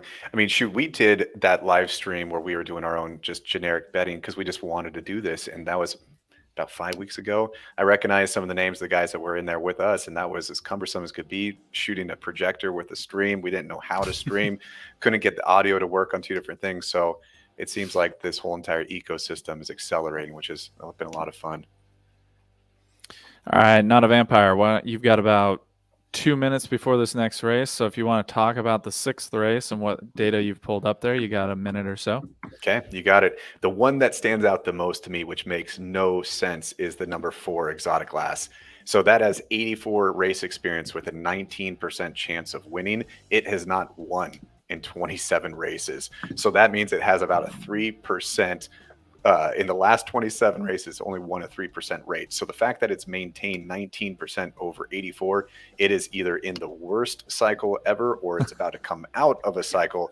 I have not seen a good horse with that bad of a streak. So that one's really interesting to me. We have a ton of rookies in this one. So from lane 6 and on, other than Charlie and 11, none of them are battle tested on that. So really, all those are just crapshoots. There's only about 4 or 5 of them that I think have any kind of backing. So this one's a complete luck draw, in my opinion, other than I think the Exotic Glass is going to be one I'm going to have to go for. But again, don't follow me. I have not been doing anything right. The other ones that look pretty appealing to me, Upset City, we know that horse well with a 1.04 Sigma, has a really, really high podium rate. It's only 4 races since its last. So again, that one could be due. Wouldn't be surprised for it to hit anytime soon. The Max Payne, another good horse coming off of only 1 in 10. So you got a couple of veteran horses here that have what it takes to win that have not recently.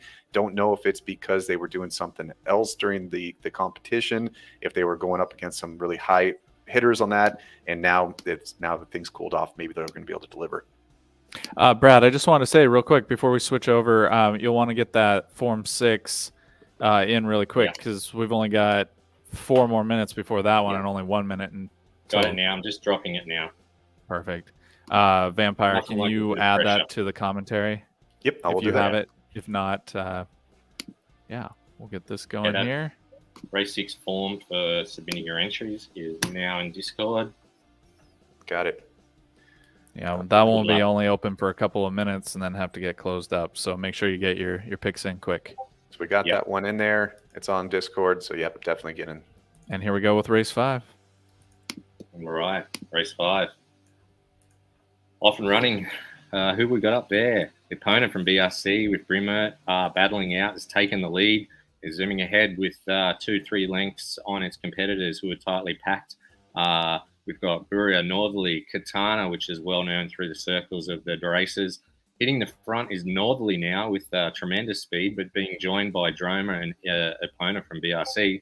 Brimmer and the rest of the field are dropping back. We could call that second peloton. Katana is looking to sneak up and join the front 3. Northerly just dropping back now, but not giving up, battling with Droma, with opponent BRC remaining in the lead.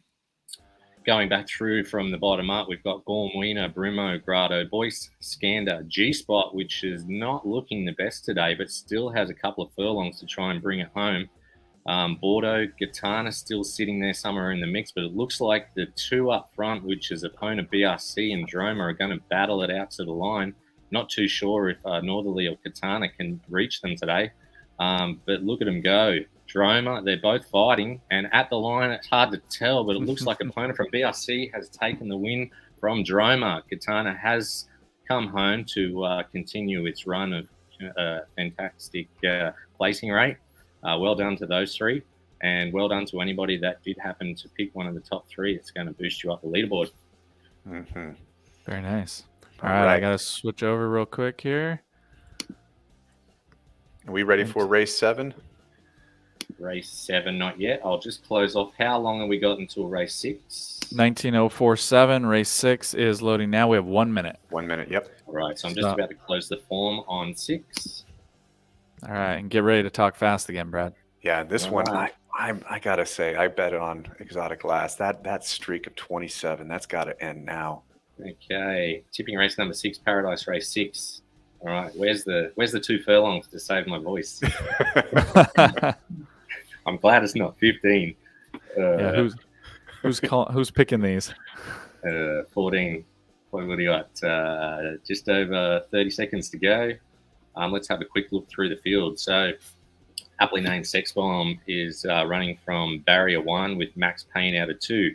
Upset City from barrier 3. Exotic Glass runs from the 4. Duro from the 5. Throw Barlos 6. Deep Run Tram is running out of 7 with Donkey Bong BRC, well known from season 1, unraced Gen 1, out of the 8. And we've got Thrower Barclay from 9. Brumold 10. Charlie is running from 11. And Deo from 12. Starter is on his stand. We're racing. Reaction times were varied across the board, but a decent start by all. We've got a few horses there. Sex Bomb, Duo, Thralos, Barlos, battling for the front positions to take up the early running. Brumold, Deep Run, and Exotic Glass now rounding out the mid-pack with Charlie, Donkey, Bong, VRC, and Upset City sitting at the tail end. Back up the front, we've got Deep Run, number 7, who's taken the lead, but Max Payne is not giving up and staying within reach. Sitting in third is Exotic Glass, who's now just dropping back, probably with some poor quality dice roll there. Exotic Glass and Deo there. Throw at Barlos, Charlie. Sex Bomb is starting to come through the pack there, sitting pretty with a couple of furlongs to go. We've got Deep Run just miles in front of the competition, but I wouldn't say it's over yet. Max Payne and Brumold are sitting there, slowly chasing down the leader. Deep Run has got about 4 or 5 lengths on Max Payne, and I think we've got one furlong to go.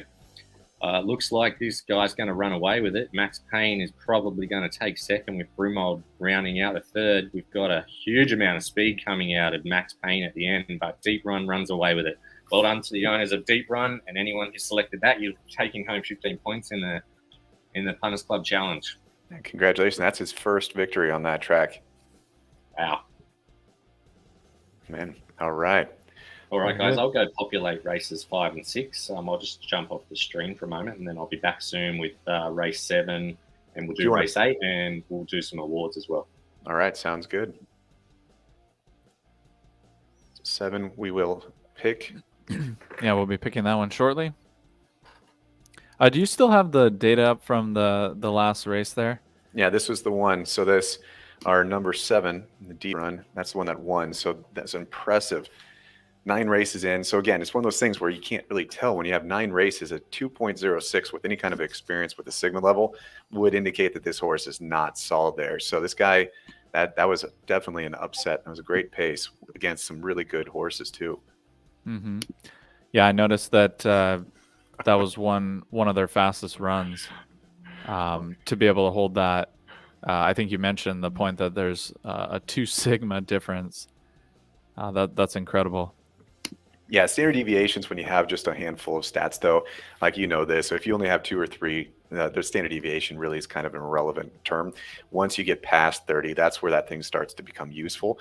So as you have anything sub those groups, when you're looking at this, there's not much indication that is really reliable.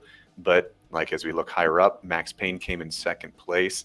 Max Payne has a good history, so it doesn't surprise me that he did so well. Of course, I jinxed Exotic Glass, as Fash calls out. Can't believe that he's still running that heavy of a streak. I guess it's going to have just one hell of a return. Yeah, okay, I think guys, it was. Just so go you ahead, know, Ray. I did find a slight error on my behalf on the on our database for the tipping comp. It's just because I didn't drag a formula down far enough. So some people have been entering tips. They have been in there. So as I said, I'll go through and I'll do a sanity check throughout just to make sure. And then at the end of the event, we'll do an interim announcement for the winners. But I do need to go through and confirm that my fat fingers haven't injected any errors. And then we'll do a official announcement later today of all those winners, if that's okay. Yeah, you got it.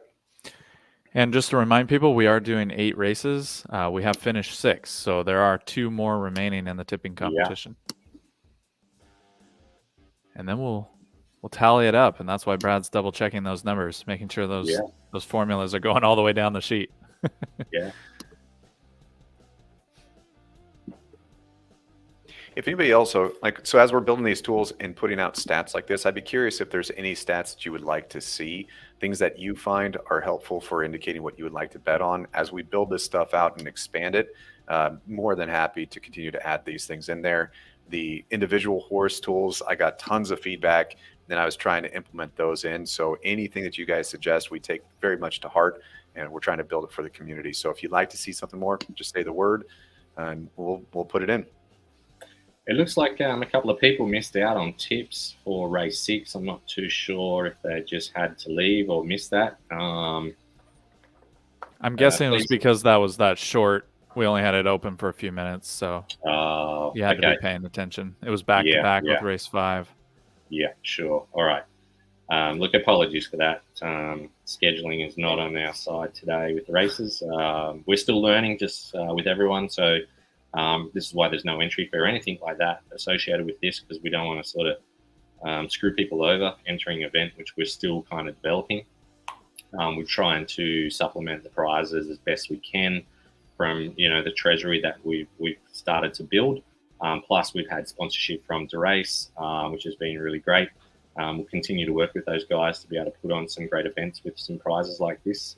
So don't stress today if it doesn't all fall in place for you. We will be making this better, and we will be running more. So we love having you involved, and we don't want you to get upset because someone made a poor selection for race timings. But no, it's all being taken down in notes. I think you misspoke the word Brad and called it someone. All right, guys. Let me just do a table update. All right. Did we want to pick a race 7 here out of the list that we've got, or do we want to wait to see? Because I'm noticing D-Race is not pulling up new. There's not new ones loading in right now. Oh, really? So I don't know if you want to pull the latest one, which will be, or the one running the latest. Paradise still 7? 16 minutes off from now. We could do one closer if you want. If you guys want to choose a race and let everyone know, I'll get it populated. All right. So the Paradise 6. The Paradise 6 is in 13 minutes. Okay. Do we want to do that one, or do we have anything sooner? We have 249. These are further out. If we want to pick 7 and 8 here, we could do the Paradise 6, the Greenfield 7. Okay. I have no objections to that. Paradise 6. All right, so 19050. Okay, I'll get that set up. Okay, it's a very interesting leaderboard. I'm just copying it now. I do need to go through and double check everything, but it looks like the current leader missed a tip for race 4, which is the Boonjay Man, but is actually leading the tournament. That's incredible. I do need to go through and double check that there was no sneaky last minute entries after the cutoff time. I can track the time it was submitted. So if that is after the race start time, unfortunately, your selection will be omitted. I know I probably didn't shut the form in time, but doesn't mean you can come through and be cheeky. All right, so I'll go ahead and get my stuff set up. So yeah, I just want to make sure that that's understood. We're going to go almost back to back here, Brad. So there's 19050 and 19052. So you want to get both of those forms out. They're both full already. Okay, so the first one was 5050. 050. Yep. Paradise 6. Correct. All right, that'll be race 7, everybody. Correct. So I'll work on that now. All right, I'll get the stats shared right now. So this is going to be race number 7. Just got this loaded in. Man, in lane number 8, if you didn't just come off of a victory, I'd be picking you in a heartbeat with a 1.09 Sigma and the fastest average. So this horse has a very good average. It has a pretty good standard deviation. Does not surprise me that's pulling a 40% podium rate. That's pretty good. It has the highest indisputable score. Again, but I'm not doing well today. I just have a hard time picking winners back to back. But number 8 is a very solid horse. anything else that's coming close, in my opinion. It seems to be a long stretch. Exotic Lass, 27 on this one too, or is this the same distance before? So it's due. So I might have to just double down on Exotic Lass and see if that streak's going to end. Let's see what else we got. 40% closing rate up here. 2 to horse. Full to Fenwick. That's a really good one as well. The surprise that I have with this is I'm shocked to see some of these horses that have sub 17% with an indisputable. If I was looking at this as a manager of ours, I would pick 7 and 8 are the only ones I'd even consider. I feel like everything else would be a luck draw. Yeah, considering we only have 1, 2, 3, 4, 5, 6. So half of the horses have never won first place on this. Or it's been, have never. So take with that what you want. A lot of It makes horses. it hard to make a selection because it doesn't mean that they haven't got the ability to sneak Exactly. Exactly. It's just hard when you're looking at veterans and you're going, okay, I know this horse has this capability, and now I have an unraced, and you just have no idea if it's a donkey or just a complete super horse. Yeah, I'm with you. I think Exotic Lass here in the 7 is all the data indicates to it being able to pull this off. I don't know, man. I want to figure out what little intern you've got typing in the 27 there in that end column. That seems odd. Yeah, so keep in mind the data that's coming from this one, it does not update every single race. So the last time this one ran, it was at 27. So I'm guessing that there's a couple of hours. So there's probably like 3 or 4 races that are missing from this one. Eventually, as we get more and more APIs, so if D-Race is still listening to this, having instantaneous updates of data and stats would be awesome. Right now, we rely on the community. Like, as I said, Super Jockey, this is using his API to get this. Much easier and much faster than having to manually scrape the data and populate a database, especially when you're doing stuff like this where you're just bouncing around. Okay, race 7 tipping form is enabled and out. Yep, adding it to the comments right now, and that is in the Enter Tips channel. And just remind me what race 8 number was again. That was 052. 052. Yep. Fantastic. All right. And we're about 8 minutes 7. away. We're about 8 minutes away from the 7th race and 10 minutes away from the 8th race. All right, so I'll give this a few minutes before I switch the data over, give everybody a chance to close in. Yeah, get those forms filled out. I got to remember to look down at my phone, Brad. Yeah.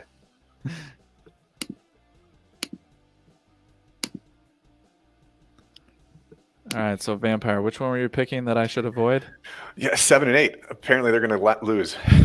Those are the only 2 that I look at this that I'm like, they should be here. Now, of course, lane 1, that horse that has the experience, but I'm just surprised with the 16.81 on an indisputable. I'm curious how that horse has done so well. It hits a 14% win rate. So to me, I'm assuming Fulda either wins or just doesn't show up. That'd be my guess.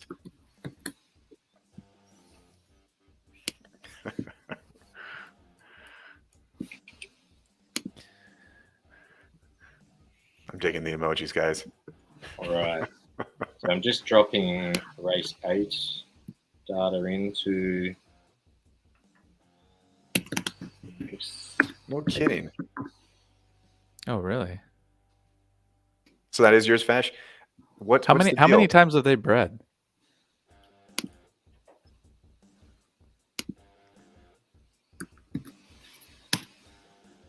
Like, is my guess right? How come your horse has a 16.8% indisputable and is pulling off a 14% win rate?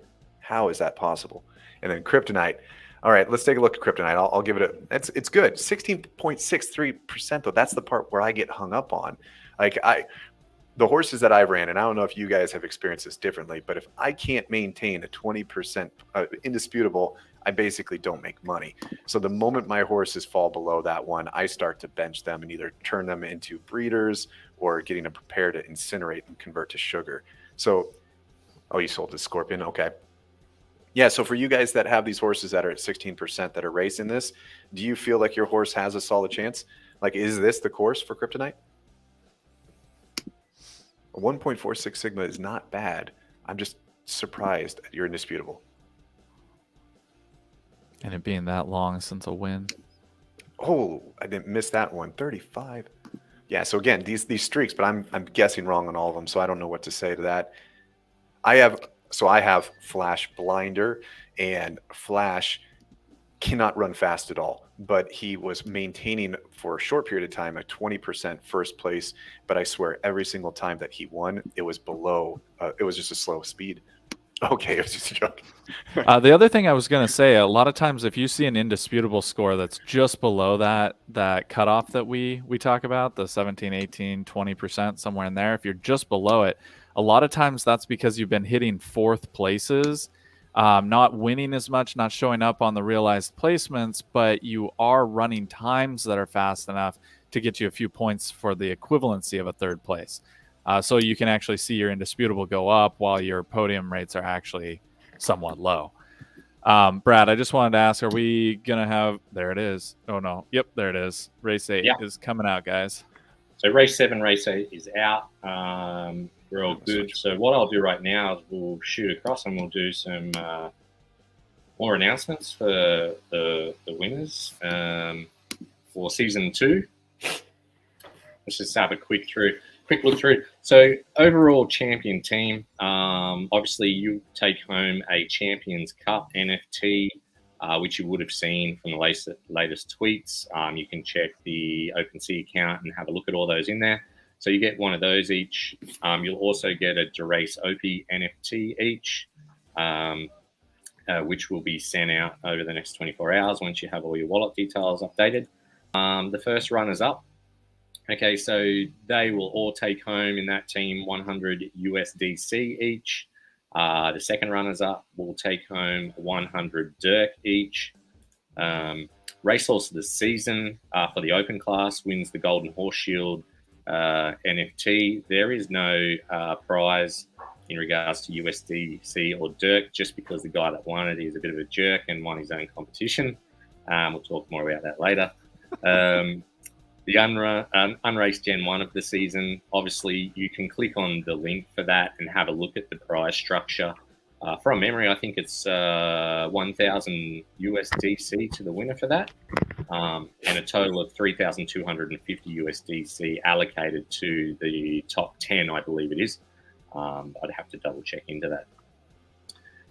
Let's go down. And then we also have the 2 biggest Donkey Awards.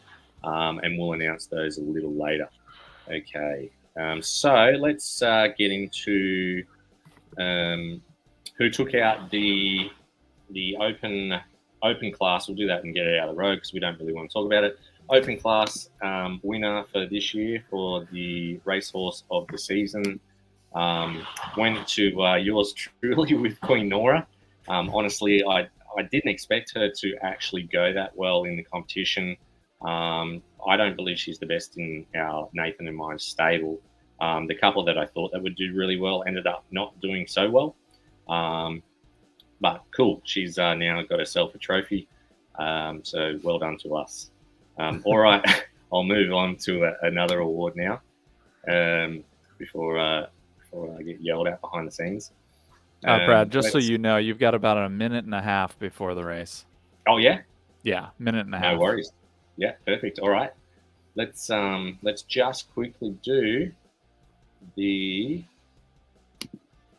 unraced Gen 1 winner and just announce who that actually was. So well done to Hashfinder from Drace's Elite Racing Club, 26.83 win percentage, 51.22 place percentage, did 41 races.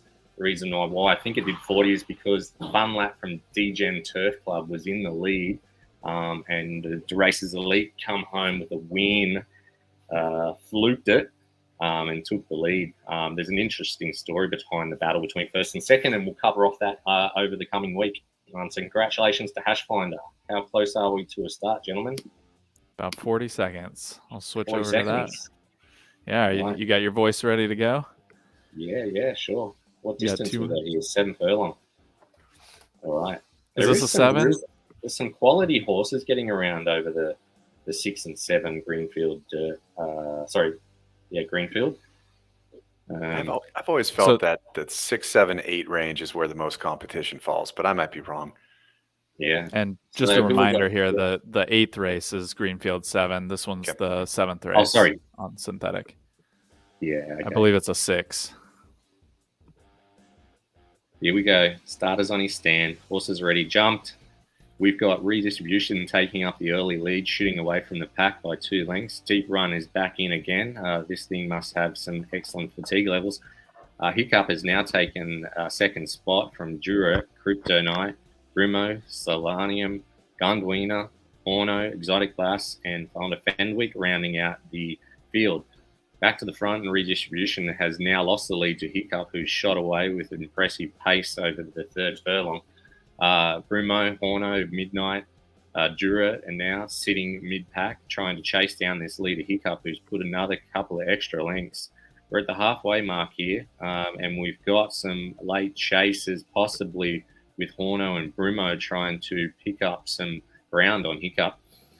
Coming up in fourth is Kryptonite, who's showing some speed, but look at this. We've got Horno now right up on the back end of Hiccup, who's ready to take the lead at any stage.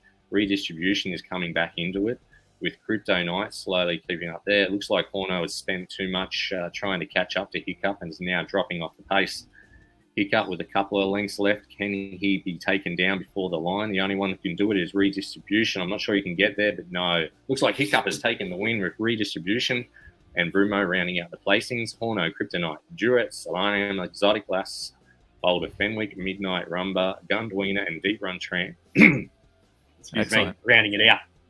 Very nice. We've got another race coming right after here, so we just want to make sure we get that last one closed out. The form is closed, and we have, I'll double check the time here. It looks like 20 seconds before our last race.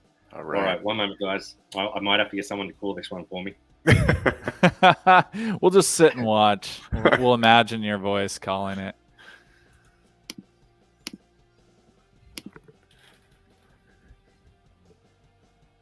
All right, Vampire, you want to do it? Oh man, I don't know if I could follow Brad off of that. This is How that was long impressive. we It just so we- started. So.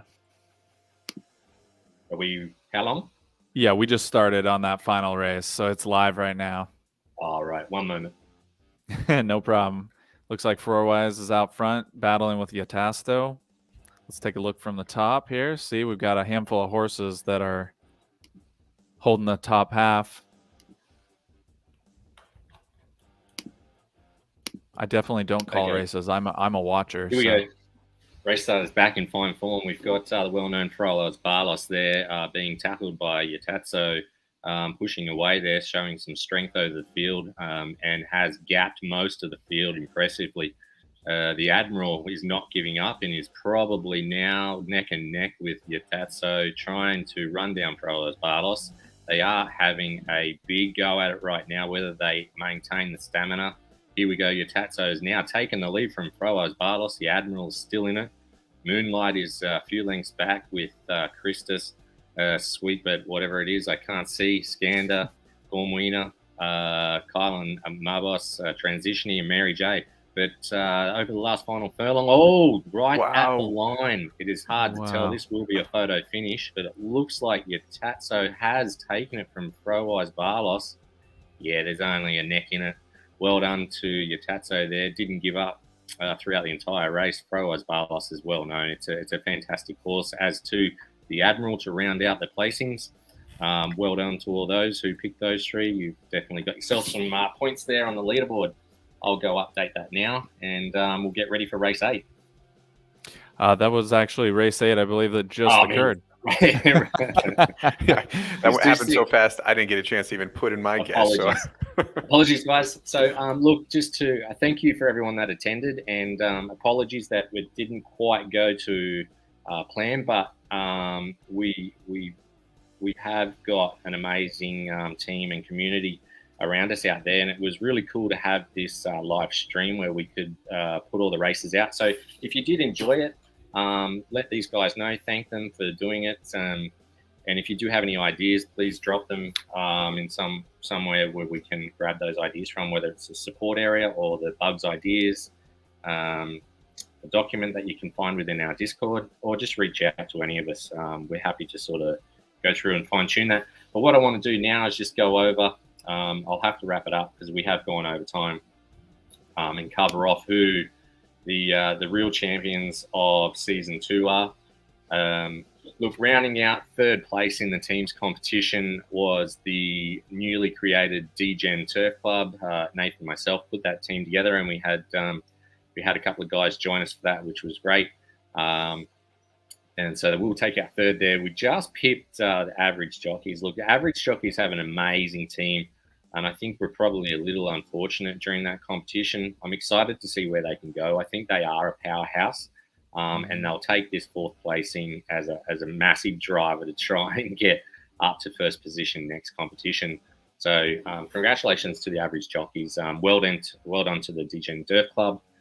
You guys will be taking home 100 DERC each.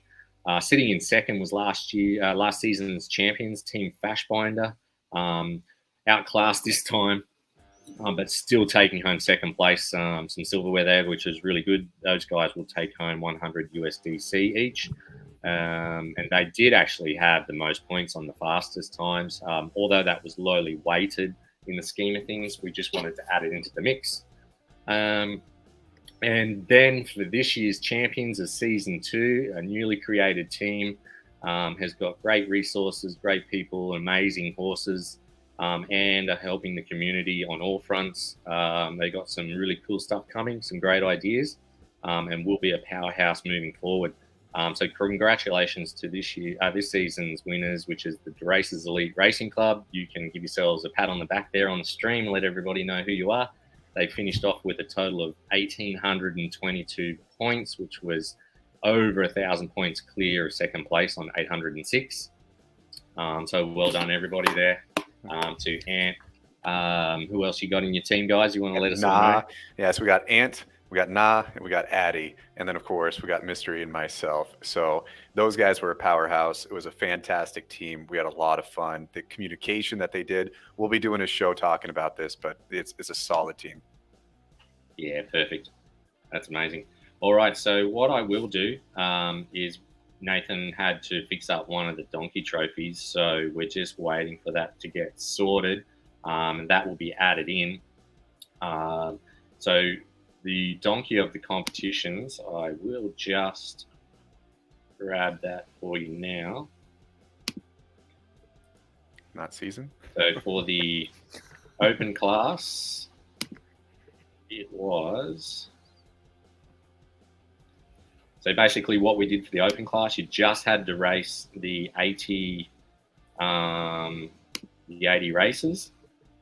Okay, so the worst performer was from the Average Jockeys Racing Club, which was Durfast, ID 5189, sitting in 264th position on the qualified leaderboard table. It had a win. That's cool. 1.2% win rate versus 11.11% place rate. Congratulations to those guys. I'm not too sure who the owner is because I just don't have that file on me. I left it at work, which is a drama because the actual winner, I can't remember off the top of my head who it ended up being for the Gen 1 unraced class. Being in a rush yesterday, I've neglected to send it home. But what we will do, we will officially announce that within Discord today. Who the winner of the unraced Gen 1 biggest donkey of the season is, who takes home the Marvelous Legit trophy, which you can see on our OpenSea account, DERC Army Awards. Look, apart from that, let me just double check that I haven't missed anybody from the awards. So we've got the overall champions went to the Races guys. Fashbinder were the runners-up, followed by DGen Turf Club. Racehorse of the season went to Queen Nora. Unraced Gen 1 of the season went to Hashfinder. Those horses that finish 1st to 10th will take home some prizes there, and we will distribute those as soon as possible to all the 14 fastest times in both the Open and the unraced Gen 1. Congratulations. And then we have the biggest donkeys. I should also say that the best racehorse name of the season went to Al Capone. So congratulations there. You also take home 100 DERC.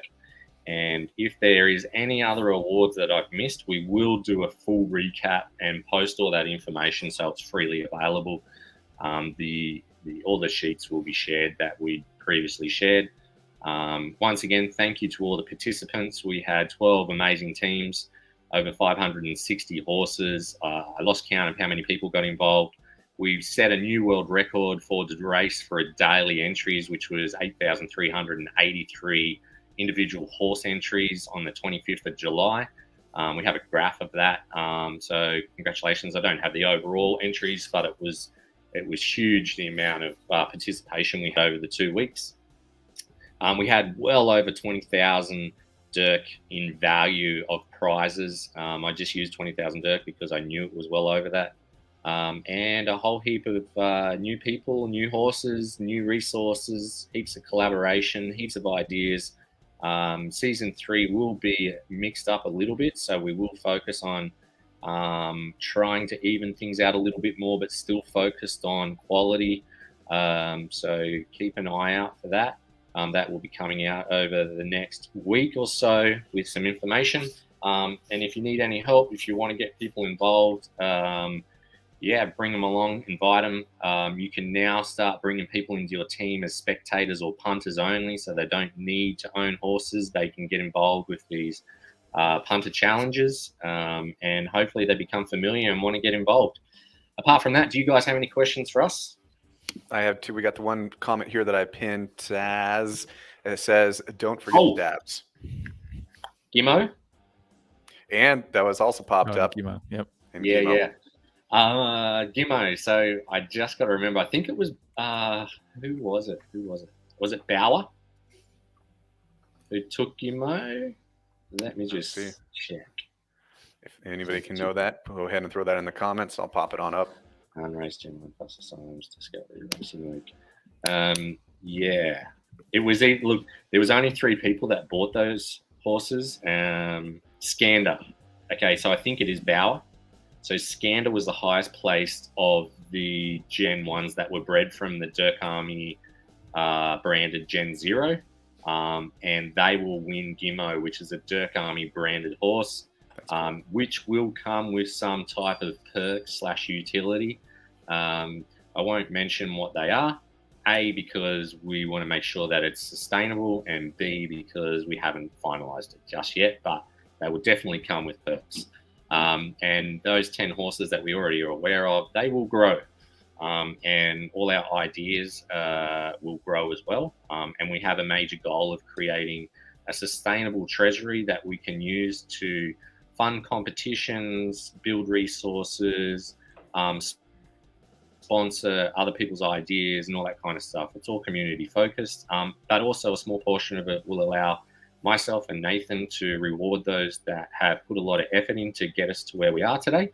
I mean, it's great to be putting effort in, but it's also sweeter to be able to throw some money back at people to thank them for their efforts.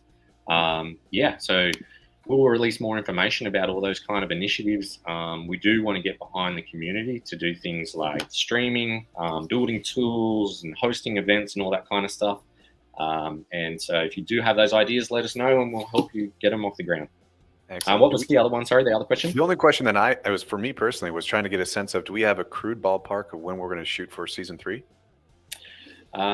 Usually it takes 2 weeks of solid preps. Okay.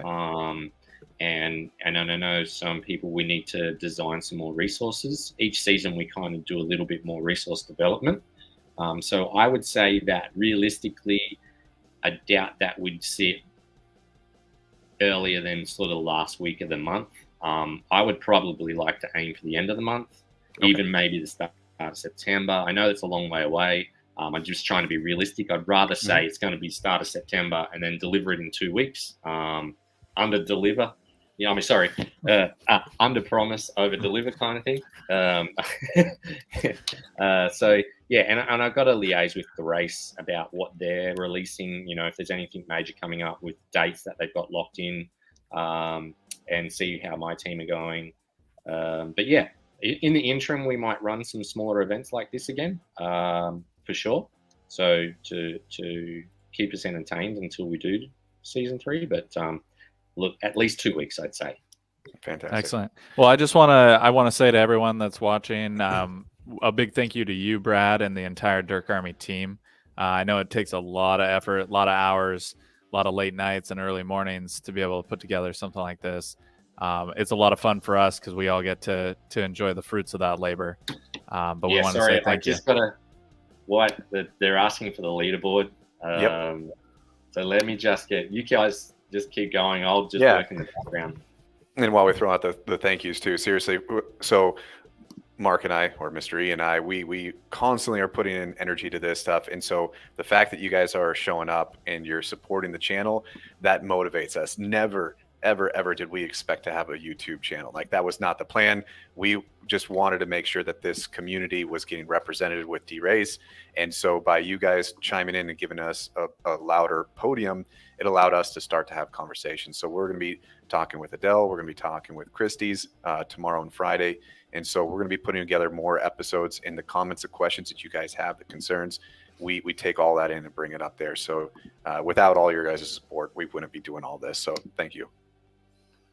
Perfect. Thanks, guys. If you guys want to just have a quick chat, I'll probably need about 1 minute to get the interim leaderboard out. Yeah, the only other thing I was going to say is just reminding people that you can find all of the data from today's event and everything that Brad mentioned about winners in the Discord channel, as most of you already know. But just wanted to make sure that people do get over there and take a look and participate. You mentioned that season 3 may still be a few weeks away, and I would actually argue that that's good. That gives teams time to look for new members and pick up new horses and breed and do different things to get ready for a new season, which can be really powerful in bringing along new people. And something that Not a Vampire and myself want to make sure people understand is that there's a really strong desire to bring along young teams. We were brand new this year, but I took part in season 1, so I was familiar with what needed to happen. Thank you to Fash and the entire team there from last year. But being able to then pass that information along to a young team for next season and the season after that, it's something that we find is going to grow this community really well.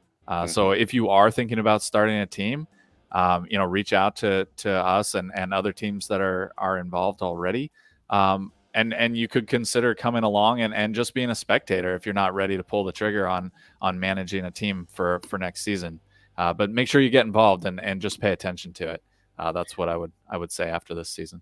And then regards to that question, sorry, I'll be fast, Brad. The live stream, this thing kind of just fell on our lap, like Brad. That's what Brad does to us. He tells us minutes ahead of time. So this was really quickly thrown together. In the future, 24 hours. Yeah, like 24 hours. We had to build the tools to do this today. So in the future, what I think it would be really cool is to be able to know in advance, and Brad and I have talked about this on the side, where we could say Friday, whatever time zone, we're going to try to do a 2-hour event that we host. So that way, if other people are trying to do hosting of that way we don't have to get everybody around the world to figure out. So we will start to have set schedules. I enjoy doing these streams. It's fun to participate. So we plan on doing this again and again. But our show, we're trying to maintain 2 to 3 videos a week. And so that more information will come as soon as Brad tells me. And it looks like we just got the latest leaderboard. I'll pull that up here real quick. Get that on the screen for everyone. Okay, so these are just the interim results because I really do want to go through and scour all of the formulas and everything within that Google Sheet to make sure that everything's being calculated correctly and we haven't missed anyone. I will be super fair about it all. I don't want to screw anyone over. We are still in the development phases, so I'll look after you guys if you guys cut us a little bit of slack. I don't mind finding parts that fail and all that kind of stuff because it just helps us build a better development plan for the future. So looks like the Bujay man, after missing a tip for race 4, and I'll look into that just in case, has killed everybody with a total of 78 points throughout the competition, landing top spot, and will take home an unraced Gen 1. plus I think it was 100 DERC. Sitting in second place on 63 points with not a fash binder on 63 points as well. I don't know how you're going to do this, but you're going to have to somehow cut that OP in half and share it. That's okay. We'll work out something there. I'll once I've crunched all the numbers and checked everything, if it still works out that there was a tie there, we'll do something for you guys. Then Matakori has taken out fourth place. Then we've got Flex 85, Mando, Bowser, the Bauer, Taz, all the way down to Arginus. I think we had top 10 being paid out with some prizes. So we'll be in touch with all you guys. I do need to, as I said, crunch all those numbers to make sure. So there may be some slight changes come through, but we'll officially announce that within 24 hours and then start transferring all the awards out to everybody. So congratulations to everybody entered. I think we had roughly 30 to 40 people, maybe closer to 40 that registered. It is not the greatest time slot to be doing. We will be hosting them on the weekend at a suitable time when most can get in and get involved. And once we've got a better resource in place, you'll be able to invite your friends along and have them hang out. You could be sitting at home, having a couple of beers with your mate from another country, watching a few races, having a few tips. It'll be great. So that's the goal. That's what we'll work towards. But once again, thank you for everybody. Thank you for the guys for hosting the stream today. Without you guys, it would have been a lot more difficult to run. So hopefully Nathan and a few of the other guys that were tied up today because of family and sickness are back on deck soon. And thank you to my team for all the support. Thank you to the community for your involvement this season. Look forward to working with you, creating a better season 3. And a massive thank you to DERC for the sponsorship and the support that they've provided, not only the DERC Army, but the community with these events. We work with them, closely. They're still growing. They're still learning. They've got some great things to come. We're always trying to collab with them to improve. DERC Army's got areas to improve. Teams have got areas to improve, but so does DERC. I'm not here to blow smoke. That they do have some things to improve on. They know that, and we'll work with them to get those improved as quickly as we can. And the same with us. We'd love to, improve in many areas. So we'll keep all those relationships nice and strong. We'll support the community the best we can, and any collaboration between all 3 of those pillars, DERC Army, aka builders, the community, and DERC, we all work together. We'll get some great stuff. All right. Excellent. Apart from that, anyone else got any questions? No, I just want to make sure. There was that one comment that said just check the form. So I'm guessing that, Brad, you're going to be going through and double checking all that stuff. So okay, cool. So yeah, if you're worried about the interim, Brad will do his work. He breaks things, and so he has to go back and fix it. It's common. Yeah. It looks like Matakori is asking me to check the form for race 6. Perfect. So Yeah, we have. I'll check my wallet, mate, and if that 20's already in, it's all good. All right. Awesome. Well, thank you to everyone for joining, and thank you to Brad. Thank you to Not a Vampire for being willing to sit on this stream as well. And we look forward to seeing everyone in the next season. Perfect. Yeah, All we're right, going to be guys, doing signing off. that drawing tomorrow. So the free horse is coming out tomorrow. So thanks again. Yes. That's right. Congratulations on getting above 100. Thank Yeah. you. Let's make it Thanks a lot. 200. Yeah, Was it that's a- right. A horse for every 100? We're going to be doing We'll more see what of those. happens. Yeah. So we'll be giving away some horses and liquid loves. All right. I've got All a right. few you can have. Not very good. All right, guys. All right. Thank you very much. Cheers, Thanks, everyone. everyone. See you all later. Bye.